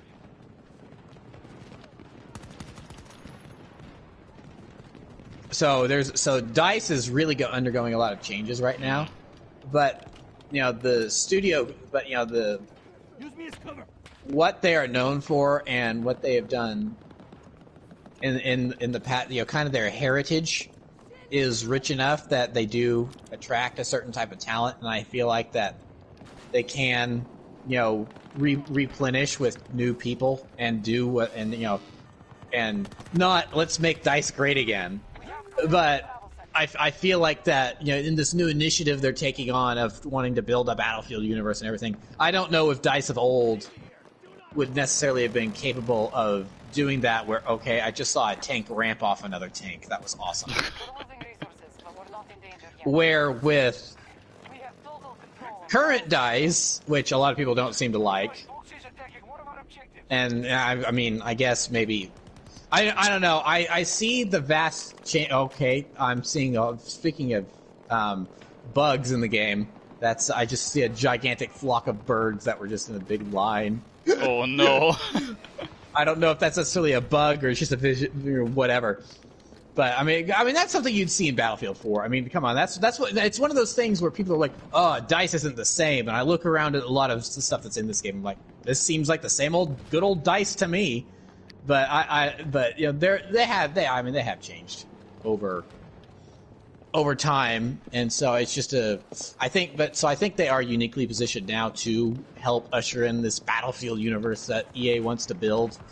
But The Battlefield time will tell whether universe. Exactly. I mean, time will tell amendment. whether or not it turns out to be a good thing. But I guess we will.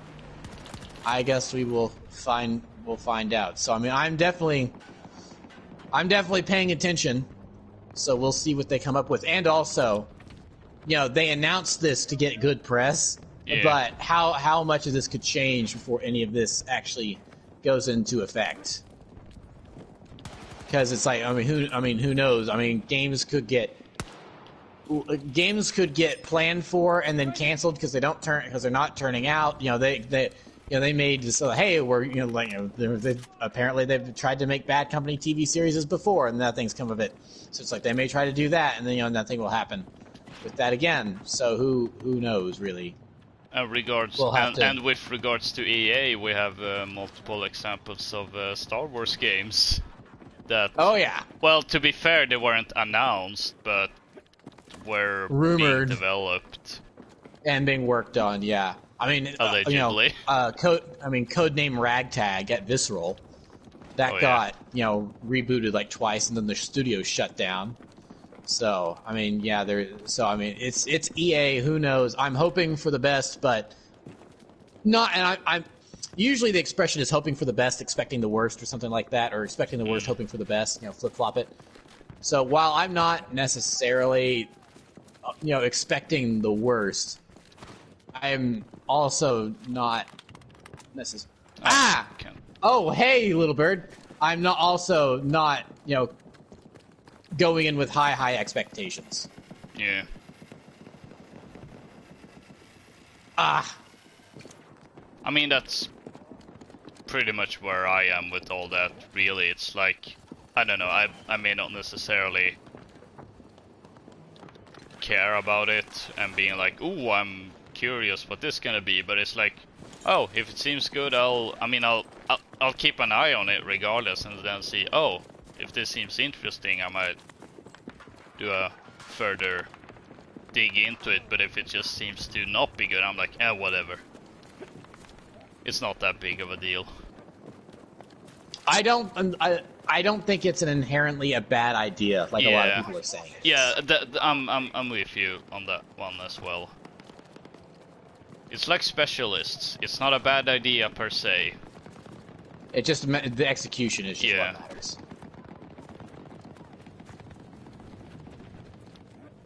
And also going back to that, their wording of Battlefield experiences, I think it's also worth pointing out that they did say that some of these, I think, were gonna be something that Ripple Effect would make for Portal. Right, yeah, that too. Which is also so interesting. Yeah, because Ripple Effect's working on a lot of Portal stuff, so I feel like that's going to be, putting in a lot of old stuff from other games, maybe, working on other content for 2042. I'm just going to be kind of tickled pink if some of the stuff they end up making for, like, Portal ends up being, like, unofficial, like, ends up being, like, Bad Company 3 or Hardline 2. They do enough to where you can kind of, where, you've got, where they kind of, oh, no, okay, that actually turned out well, never mind. So I feel like that's, Portal is a whole other beast unto itself, that despite the somewhat rocky line, I don't think anyone's been negative towards Portal at all. It's been the core of 2042 that people have been having issues with. So I feel like Portal really, I could be in your shoes, Loka, and be kind of not necessarily totally enthused with the way 2042 has been turning out, and still be really high on this game just because of the potential that Portal has. So yeah, and it was one of the things that I did factor into when buying this game, even though I know I wouldn't be very positive about the things I didn't like from the beta, and I knew the game state, but I mean, it was pretty exciting. So I just had an air battle with an enemy little bird. I had to ditch my helicopter. Oh, you landed with me. Did you witness that? Am I explaining to you what you just lived through? Oh, okay. No, but it does explain why I was spawning in the air. Okay, yeah, because I had to ditch my little bird. Then I whipped out my stinger, and as I floated down on my parachute, I shot down the enemy little bird. So he may have destroyed my vehicle, but I killed him. He didn't bail out, so that's great. That's an only in Battlefield moment right there. Definitely.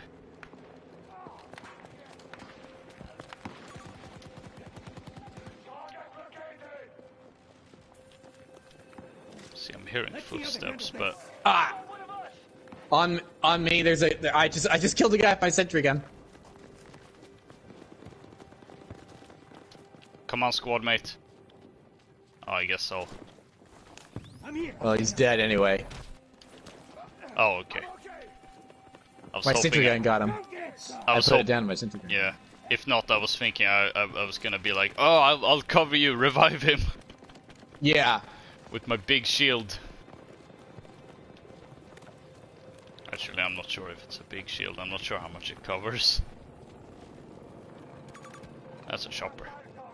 Okay, now I've really gotten myself turned on to the idea of Hardline 2. What if one of these these experiences or games they actually come out with is Hardline 2? And it's like, short, smaller game, smaller title, maybe like $40 or something. But still, it's Hardline 2.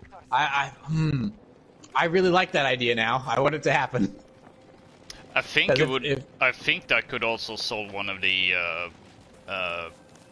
problems and criticisms with Hardline that I do agree with, to an extent of this being like, it's a weird game in it trying to be a Battlefield game while also being a cops and robbers themed game, which like are two different themes that I wouldn't necessarily say like, oh, those fit naturally. Oh yeah. So like not to say that it's a bad game. On the contrary, it's a very fun game. But it is an odd one. Well, that was fun. So I think like a smaller scale would definitely be. That was something. I think could only be in favor of that for like a hypothetical Hardline 2. Because that's another thing. If they're going to build on the Battlefield world and make like Battlefield lore and stuff like that, and they're going to try to like connect all the previous games. Hardline exists in that universe. And it's like, what is Nick Mendoza doing in the year 2042? It's like, is he still living on that island out in the Caribbean Sea with his money and his friends? Are they just sitting there watching the news as the world burns, and they're just like, we're fine, we got coconuts, we've got this wine cellar full of stuff. The Chief Dawes, he's I never cleaned him up, even though I own the island now. His corpse is still sitting there where I shot him in the in his office. Now it is now my office. I just kick it every now and then just for fun. So it's like, what's Nick Mendoza doing? Sorry, go ahead. Just to check, did you follow me to the main menu? Yes. Okay, good. Because I was gonna say, speaking of Battlefield Portal.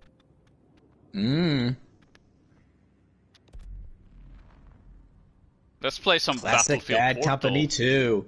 Yeah, like this is one of the things that I got the most excited for, because Bad Company 2 is one of my favorite Battlefield games of all time.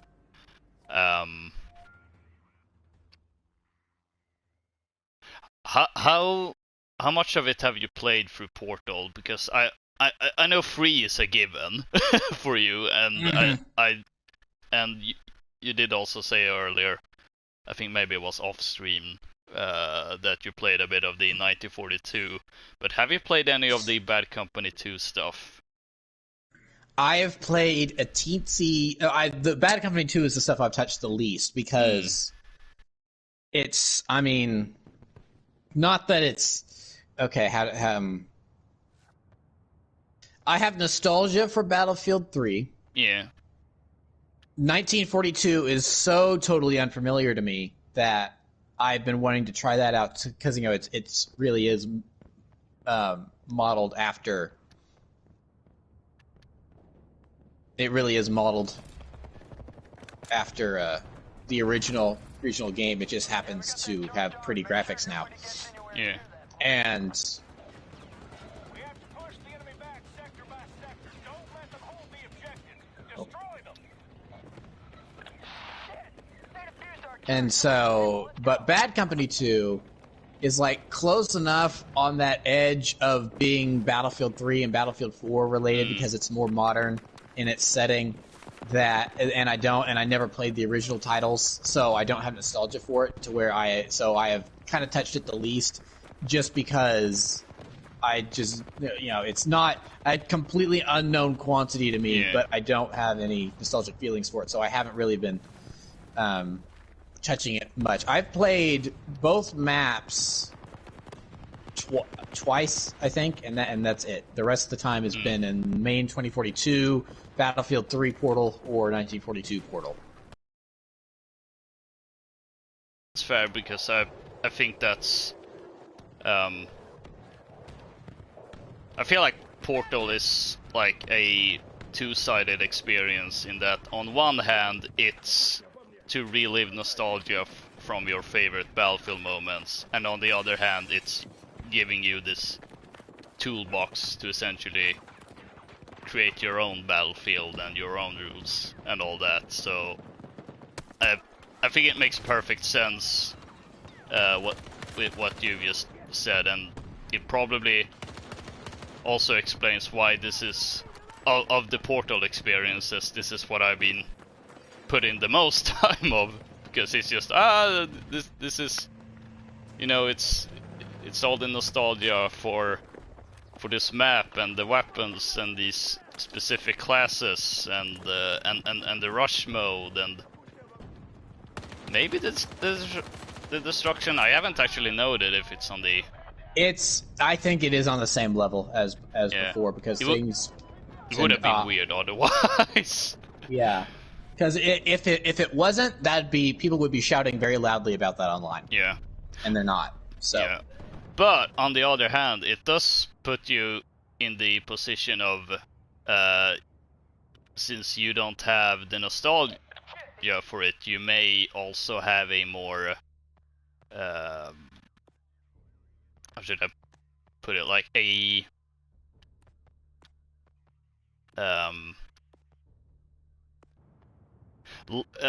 less of a rose tinted more objective gla- view on it. Yeah, exactly. So I am curious to know, like, outside of the outside of the general, it's kind of close to 3 and 4.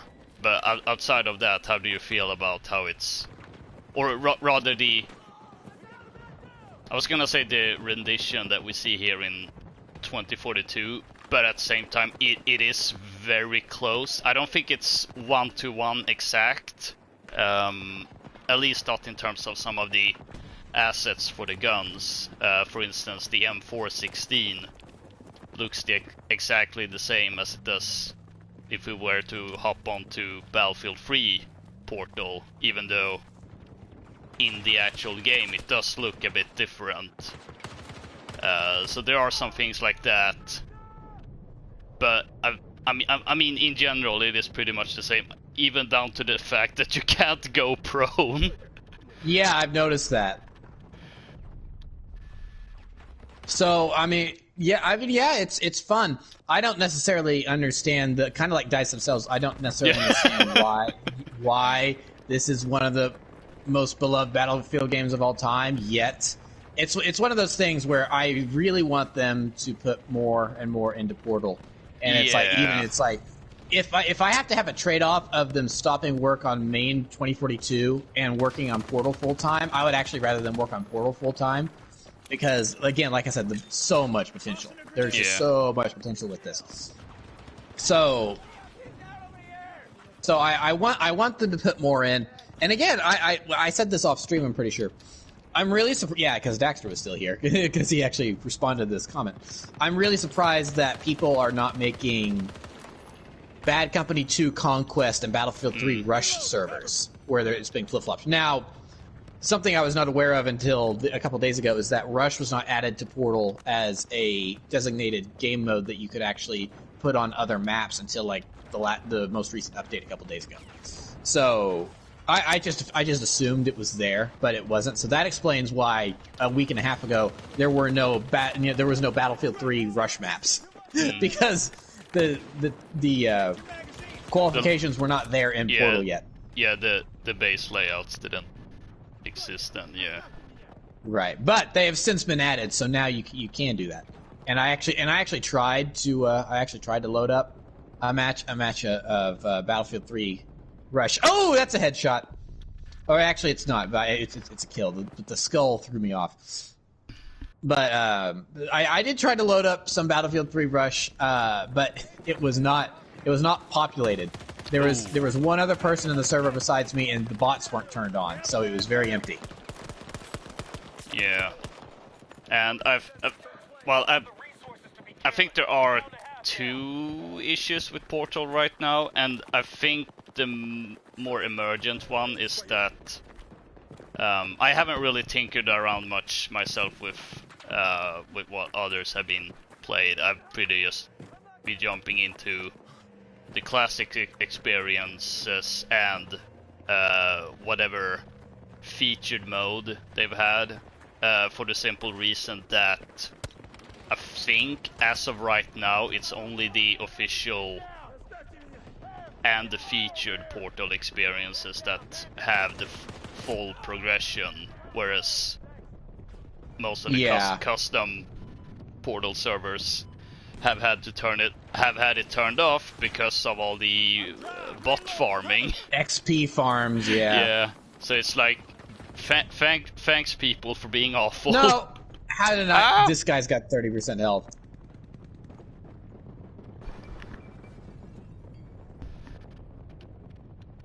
And then I think the other issue, although, I mean, well, it is an issue right now, but as time progresses and we get more content, it's gonna be fixed a bit. But it is a more limited portion of each games, since as you mentioned, 2 maps. Yeah, 2 maps, for instance, and at least when this launched, only 1 mode.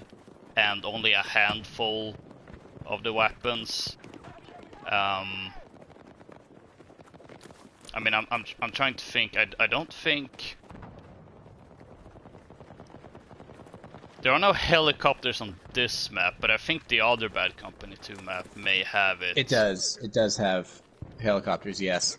But with is it just a little bird? No, wait.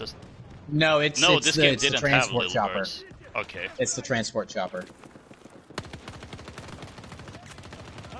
Oh, right, that's right. So it's the Black Hawk. Yeah.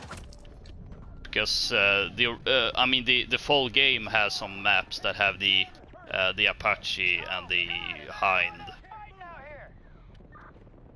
for instance, which I don't think is in this because they weren't on those maps on these maps in Rush, so it's kind of limited by that. But I mean it's the same with both 1942 and 3 as well. It's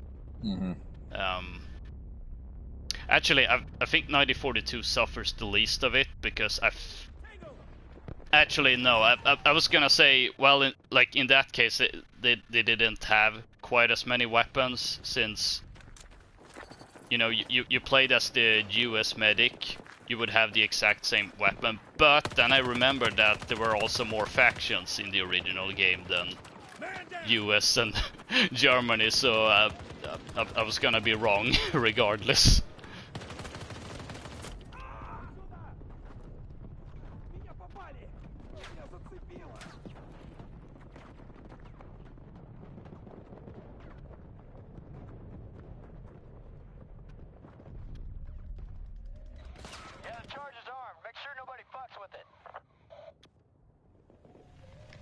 Oh god. Even though the multiplayer announce drops the F-bomb there, like it just has a lot of personality. Hi Reaper, didn't see your message in the chat. I hope I didn't completely miss it. Because I'm not seeing a view counter. Oh well. Where was I? Oh, we lost. Well, we couldn't get past the one sector. The second objective. Yeah, so. And that's the that sector has like one of the objective that's in the garage. Well, let's just say that one has always been hard. Looks like Battlefield 2. I mean, I suppose it kinda does. I do feel like Battlefield 2 and the Bad Company games kinda share a lot of like how on a general how they look sort of feel. But this is indeed Bad Company 2 played through Battlefield Portal. Now, speaking of Battlefield 2, that was one of the things where yeah, that map does kind of, in a lot of ways, looks like a Battlefield 2 map. But as I was gonna go into, like, I was actually wondering the other day, I wonder if they're gonna add Battlefield 2 content to Portal. And I'm of two minds of that. Because on one hand, I'm like, I mean, that would just be awesome. But at the same time, I also feel like I don't want to say it would be completely redundant, but it would be a little bit redundant considering a Battlefield 3. And for instance, if the choice was to have Battlefield 2 in Portal or more content for Battlefield 3, Bad Company 2 and 1942, I think I would prefer more content for those games than... Well, I think a happy middle ground on that could definitely be where they just start throwing maps in. Yeah, the yeah, classic, yeah. classic Battlefield 2 maps in. It's like I don't because Battlefield 2 is modern combat, right? Yes and no. Modern It had combat. modern combat sections to it. Wait. Okay, I might have thought of a different thing, but Battlefield 2 was set in modern times. If that was. Yeah. Yeah. Yeah. Okay. Yeah. Because So in that case, like you said, yeah. that's starting to drift into Battlefield 3 territory, which is very modern. So why would you kind of bother with that? So I think putting the maps in from Battlefield 2 would definitely work, because it's like, why would you put in the trouble to make a third version of an M4? Just throw the maps in and then put the Battlefield 3 skins on it. The units and everything. Do that. Especially since I think the best BF2 maps were added to 3 anyway. Because Gulf of Oman is one, right? And Strike at Karkand.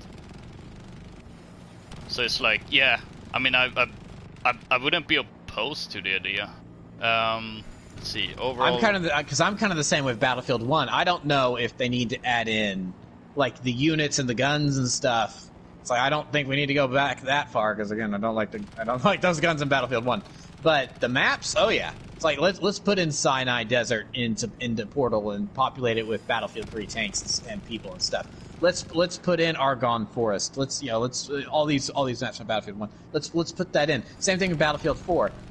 I don't know because Battlefield 4 exists on the PS4 and on the PS5 with crossplay. I don't know if we need to put in Battlefield 4 mechanics and physics and that stuff and the units and stuff, but the maps, sure, throw Siege of Shanghai in there. Well, okay, you will have to do enough on the physics to where the Levolution works, because if you don't get Levolution working with the Battlefield 4 maps, people will riot, especially if you do Siege of Shanghai. If you can't knock that tower down, people will be mad.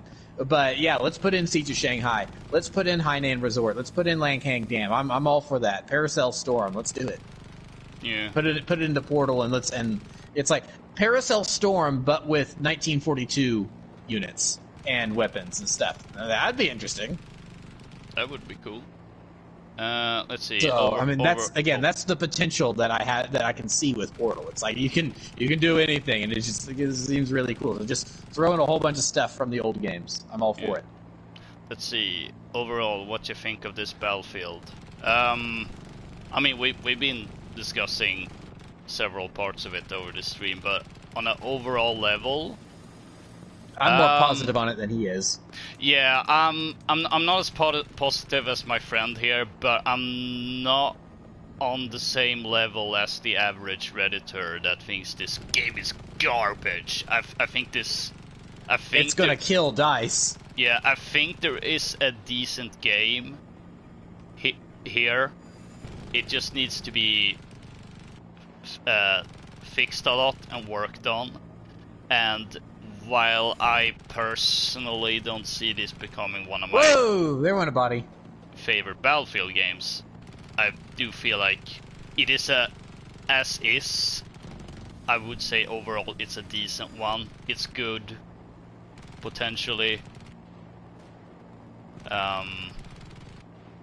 Yeah.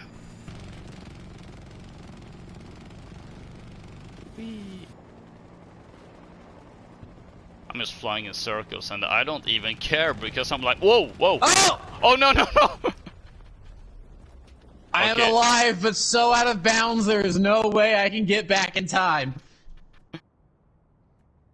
Battlefield 4 was great. That I know Prentice will absolutely agree with. I will also agree with it.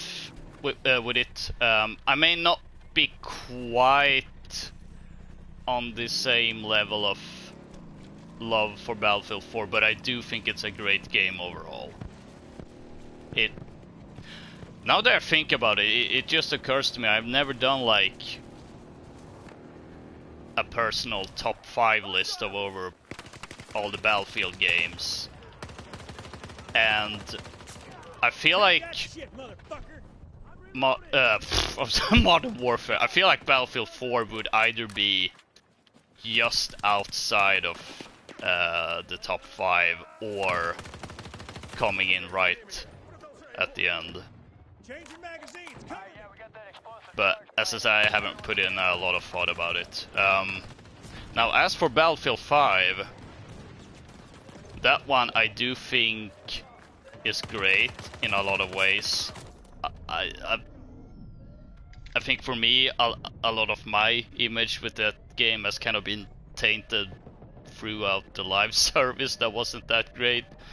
But as far as the game is concerned, I do like it. I do really like it, and it's also kind of like with 4 in that it may be in my either in my top 5 or it might be just short out of it. I guess I just need to put some time and effort into thinking about that.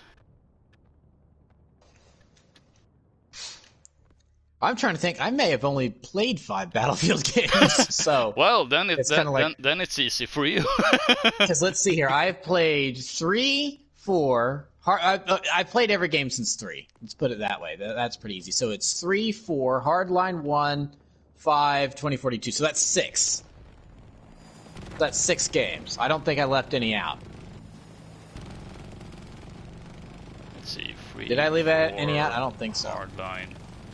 Wow. Oh wait, no. I need to start over.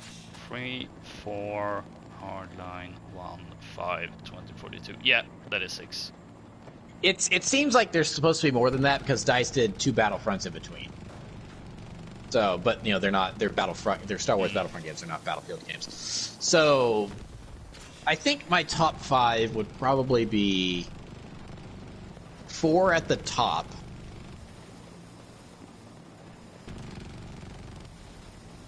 Followed by, so far, just based on its potential, 2042, which I know is probably bold putting 2042 in second place. Definitely. But again, it's so much potential. Battlefield 3 is probably in third place because, you know, I love that game. I played it a lot, but I played it on the PlayStation 3. I've been sniped. I played it on the PlayStation 3, which was not necessarily the most complete version of the game you could play because it was scaled back. And then Hardline is at 4th place because that's just a super fun game, but is it as good as Battlefield 3 or 4? No. Really like it, but it's not Battlefield 3 or 4. And then in 5th place is Battlefield 5. Which over that's and funny. then not on the list is Battlefield 1 because even if I had played even if I let's say for argument's sake I had played the Bad Company games, the Bad Company games would be somewhere in the list and Battlefield 1 would probably be in last place still. So unless I played the Bad Company games and I just really for some reason did not like them, which judging by what I'm playing here would not be the case. So Let's see. oh, there's a guy right there. Just looking for a new Battlefield game. I liked 4, not played 5 yet. Yeah, we got that charge armed. Make sure nobody gets anywhere near that place. Yeah, like that's also a different thing. Interesting Yeah, the charge is armed. Make sure like nobody question if I actually saw the other day someone on Reddit asking like whether they should buy Battlefield 1 or 5 because they were discounted at the same price, and because of 2042's current state they didn't want to purchase it. So things where it feels like it should be easy to say, but at the same time it's also a tough one, because if you like 4, I think you're gonna like 2042 as well. Both sectors taken. Friendlies on the sector. I think on some level there's probably a higher chance of someone that likes 4 liking 2042 than actually with 5, because it is a different flavor of Battlefield, which is something that Sector secure. Move is also a bit interesting with Battlefield games, where even though it's the same franchise and generally speaking made by the same developer, there is a lot of different flavors still. I mean, Bad Company 2 that we're playing through Portal now is Battlefield, but it's also a different flavor of Battlefield. And there are actually a group of people that actually really hates the Bad Company games because they don't consider Battlefield, they don't consider Bad Company to be real Battlefield games because it's not 64 players, it doesn't have jets, you can't go prone, and Oh, there's so no jets? yeah, there are no jets. I wasn't aware of that. Oh! I think I just got... I just killed Jabba the Hutt with a noob tube. That's awesome.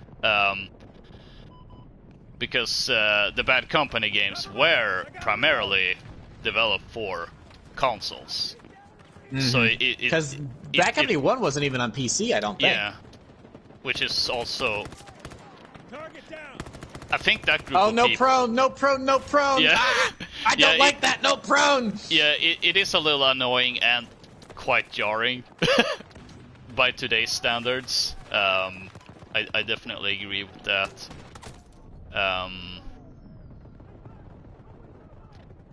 But at the same time, I think for what it does pretty great.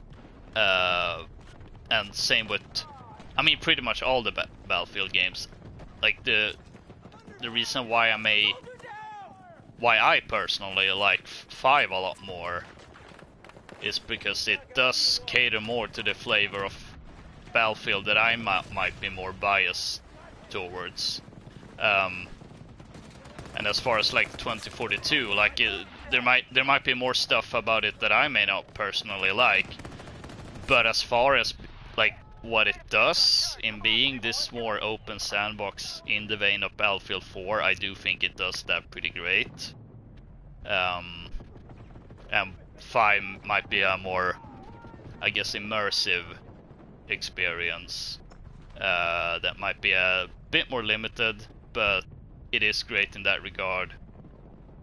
And I think 4 is somewhere like neatly in the middle, where I think it manages to do both, which I think is also why that seems to be the one Battlefield game where at least the two of us seem to pretty much like 90% agree with on what it does good.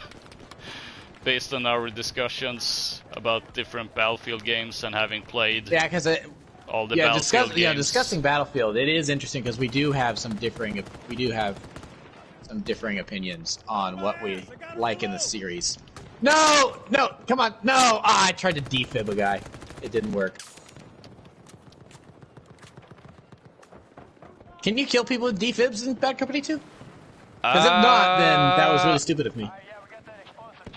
You know what? I don't know. Because you can in Battlefield 3, I know that 100% for certain.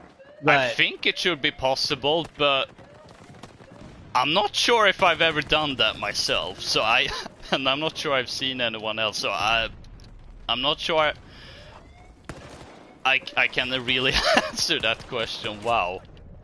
And I'm supposed to be the Bad Company 2 expert here. They disabled our charge.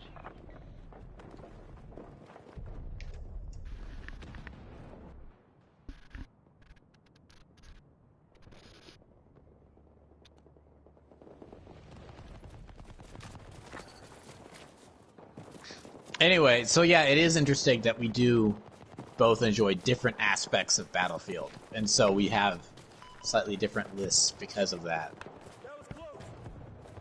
And so it's like, I mean, I don't know. We've sort of had this conversation before, but not totally. Would you say that the beta for Battlefield 5 was bad?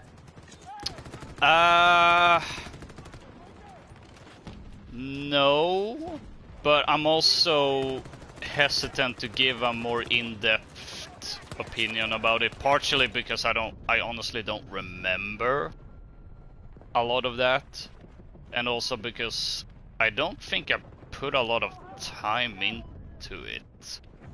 And I know we played it on your channel, but I have this vague recollection of not having had the time to try the game before that.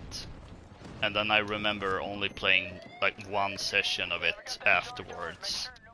So I actually don't remember a lot from the beta. But I think overall I think I enjoyed it. But I'm not. But as I said, I don't remember actually.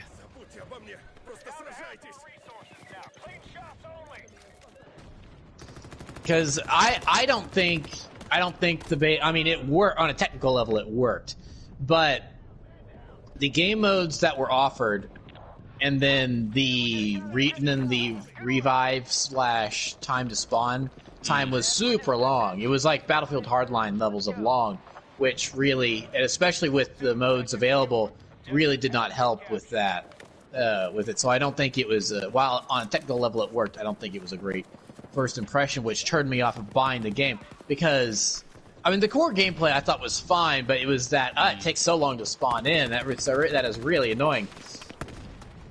So that really turned me off from it, and that's why I didn't pick it up until like a year and a half later, when it was like $15 on the PSN. So the beta was in enough of had enough trouble spots to where it kept me from purchasing it day one, which prior to that I had been on board. It's like, okay, this isn't going to be like, this looks a little bit like Battlefield 1, but we've got automatic weapons in here, so I shouldn't have the problem I had with Battlefield 1 where there was no automatic weapons and stuff. So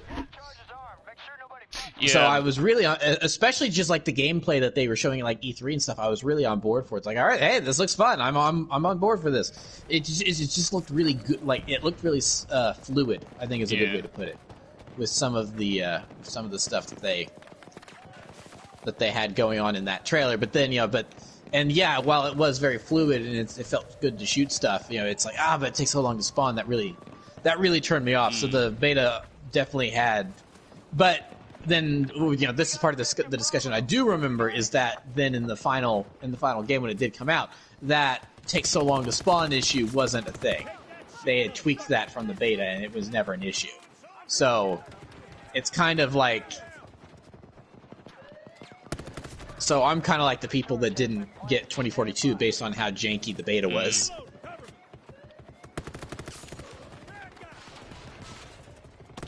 Oh, there was a bad guy in there.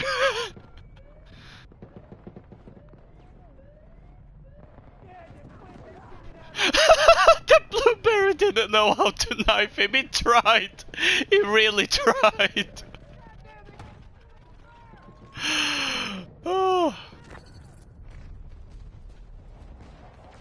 We got objective Alpha. Good work out there. Wolf 2 is sector control. Both objectives have been secured.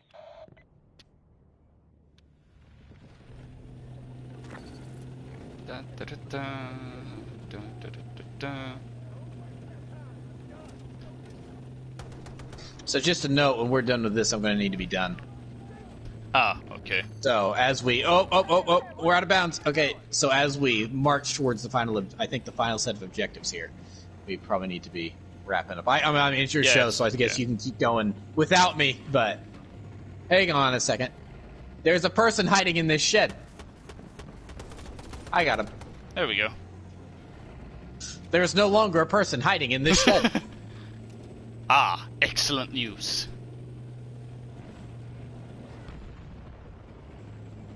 Okay, because I was actually thinking about backing out from the Bad Company 2 section after this one and jump into the Battlefield 3 one, but I suppose that will be for another time. Although, well, to be fair, hopefully when they add some more. Yeah, and to be fair, we did play the Battlefield 3 stuff on launch weekend, which... Oh yeah, we did. Yeah. We played off stream because...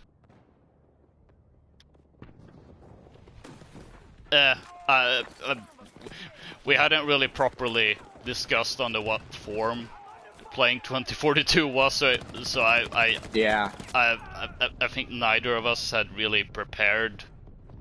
At least I hadn't mentally prepared myself. Yeah. To host a stream, so I wasn't sure I would be able to up for that, and Well, and I hadn't really constructed any arguments or anything at the time about, well, here's why this game isn't as bad as people say it is, blah blah blah, stuff like that. So yeah, and I also think it was probably for the best as well, because of that, and also because I had been out of the streaming business for a couple of weeks, but also because well, if you thought someone's trying to C4, yeah, if one were to watch this and think, oh wow, this Loka is really pessimistic about this game, had I streamed this during launch week, oh gosh, it would have been worse. So I'm glad we played that off stream so that I could instead focus on playing the game and trying to see the good parts of this game, instead of like, okay, these are all the things I have a problem with and don't like, so I'm gonna have to focus on these and discuss these and whatnot. But now it was just a case of, okay, I can just focus on the game and I can try to kind of experience it and in a way make sense of it, because I think, even though I may not be on the same level as you on this game, there's definitely a case to be made for, you know, since this game is doing some quite major changes and shakes up, oh boy, especially to its core, it is something that some of it may just be, okay, this is just not good design at all, but it could also be a case of, you know, oh, maybe we just have to think about this differently, considering we've had essentially one set for like one blueprint for how Battlefield has been for almost, I mean, it's kind of like years. when Modern Warfare 2019 came out, and it introduced Ground War, which was, you know, fake Battlefield. And, you know, at first everyone sort of kind of just played that like typical COD, and you can't do it that way. Yeah. And so there was a learning curve there. I mean, I think you and I transitioned pretty easily into playing it like Battlefield, but others were like just running out in the open and getting, oh no. Oh boy. Oops. We ride together, we die together. We died together, yeah. Really. Quite literally. So I mean, I do think that there's a little bit of that with this game, where there's just going to be a learning curve, and then, you know, in a month, when the game's been out for a little while, I think it's going to click for some people. It clicked for me. It clicked for me during the beta. I mean, I think it very clearly clicked for me during the beta, because we were playing it, and I was having a blast running around doing everything, and you and Daxter were like, we're not really sure what we feel yet, but it clicked for me, and especially with like, because it's like we jump in, and you guys are like, I don't know how I'm feeling about this. And I'm like, well, have you guys flown helicopters yet? Because I find like the helicopters are really, really fun. And you guys are like, oh, no, they ruined the helicopter control. I can't control it. And I'm like, what? No, the helicopter controls are way better, and you can do all these things with them now. It's like you can do loop-de-loops, and I'm getting out of there more easily. And you can more easily maneuver them and all this stuff, which it really aids in combat and blah blah blah. So that was really the thing for me. It's like, oh, this is clicking with me, but it's taking other people a little bit of a learning curve. Maybe I should not dismiss arguments against, because sometimes a game comes out and people are just dead wrong about it, and they complain about it for dumb reasons. Yeah. And it's like, okay, I can just ignore, like Battlefield, like normally, you know, like the you know, this time around, there's definitely an argument to be made against it, considering they made the jump to 120. But if say you put a COD person into BF4 and they go, well, this is a bad game because there's too many players. It's like, that doesn't make it a bad game. It's just not your type of game, which is fine. But So this time around, I really am trying to be careful about, okay, well, what are people not liking about this? Because it seems like there really is some changes that are taking some time to settle in with people, where I think somehow I've managed to like grasp them immediately, but other people it's taking them time. So maybe after a little bit of play, after people spend a little time getting to understand it, then they'll come around. So I'm trying to be a little more open to some of that. And We'll see. Yeah, I also tried to keep that in my mind, since I haven't really been as hot on this game. But I think what helps are, it's like, okay, on one hand, what helps is Portal, and on the other, it's kind of like, well, I mean, the previous Battlefield games, particularly 5, I'm probably still gonna... I mean, like, my idea for Battlefield content on the channels has actually been that, I'm gonna do 2042 content, but I'm also still gonna be making content for 5, because I feel like, well, I've had 5 and 4 content running, concurrently, and since 2042 kind of takes the spot for 4, I mean, I suppose I can leave like in the mood for that particular type of flavor that I may not necessarily get out of 2042. That, and also I just have a lot of footage, and I hate throwing out footage unless I really have to. And on top of that, also because, like with Battlefield 1, I want to give it a proper send-off, and I don't want to stress one out either. So that's gonna be whenever I feel like, okay, now I may actually be done with 5 properly and such. Although that's on a more content specific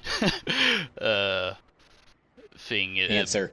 Yeah, but like on a personal level, it's like, okay, yeah, it's just I'm gonna jump on 2042 when I want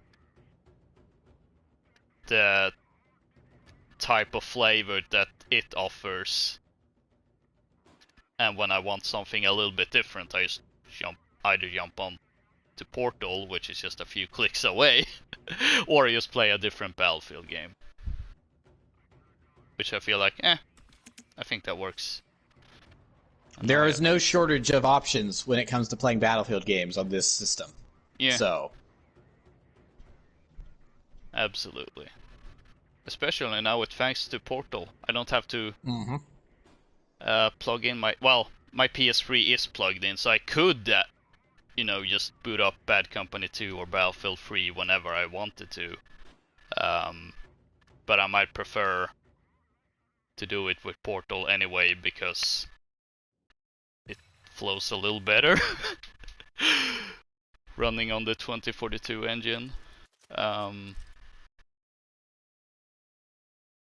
Also, I did go back to Battlefield 3 proper on its 10th anniversary, and it sure was an experience. It definitely felt like an old game, like a 10-year-old game, but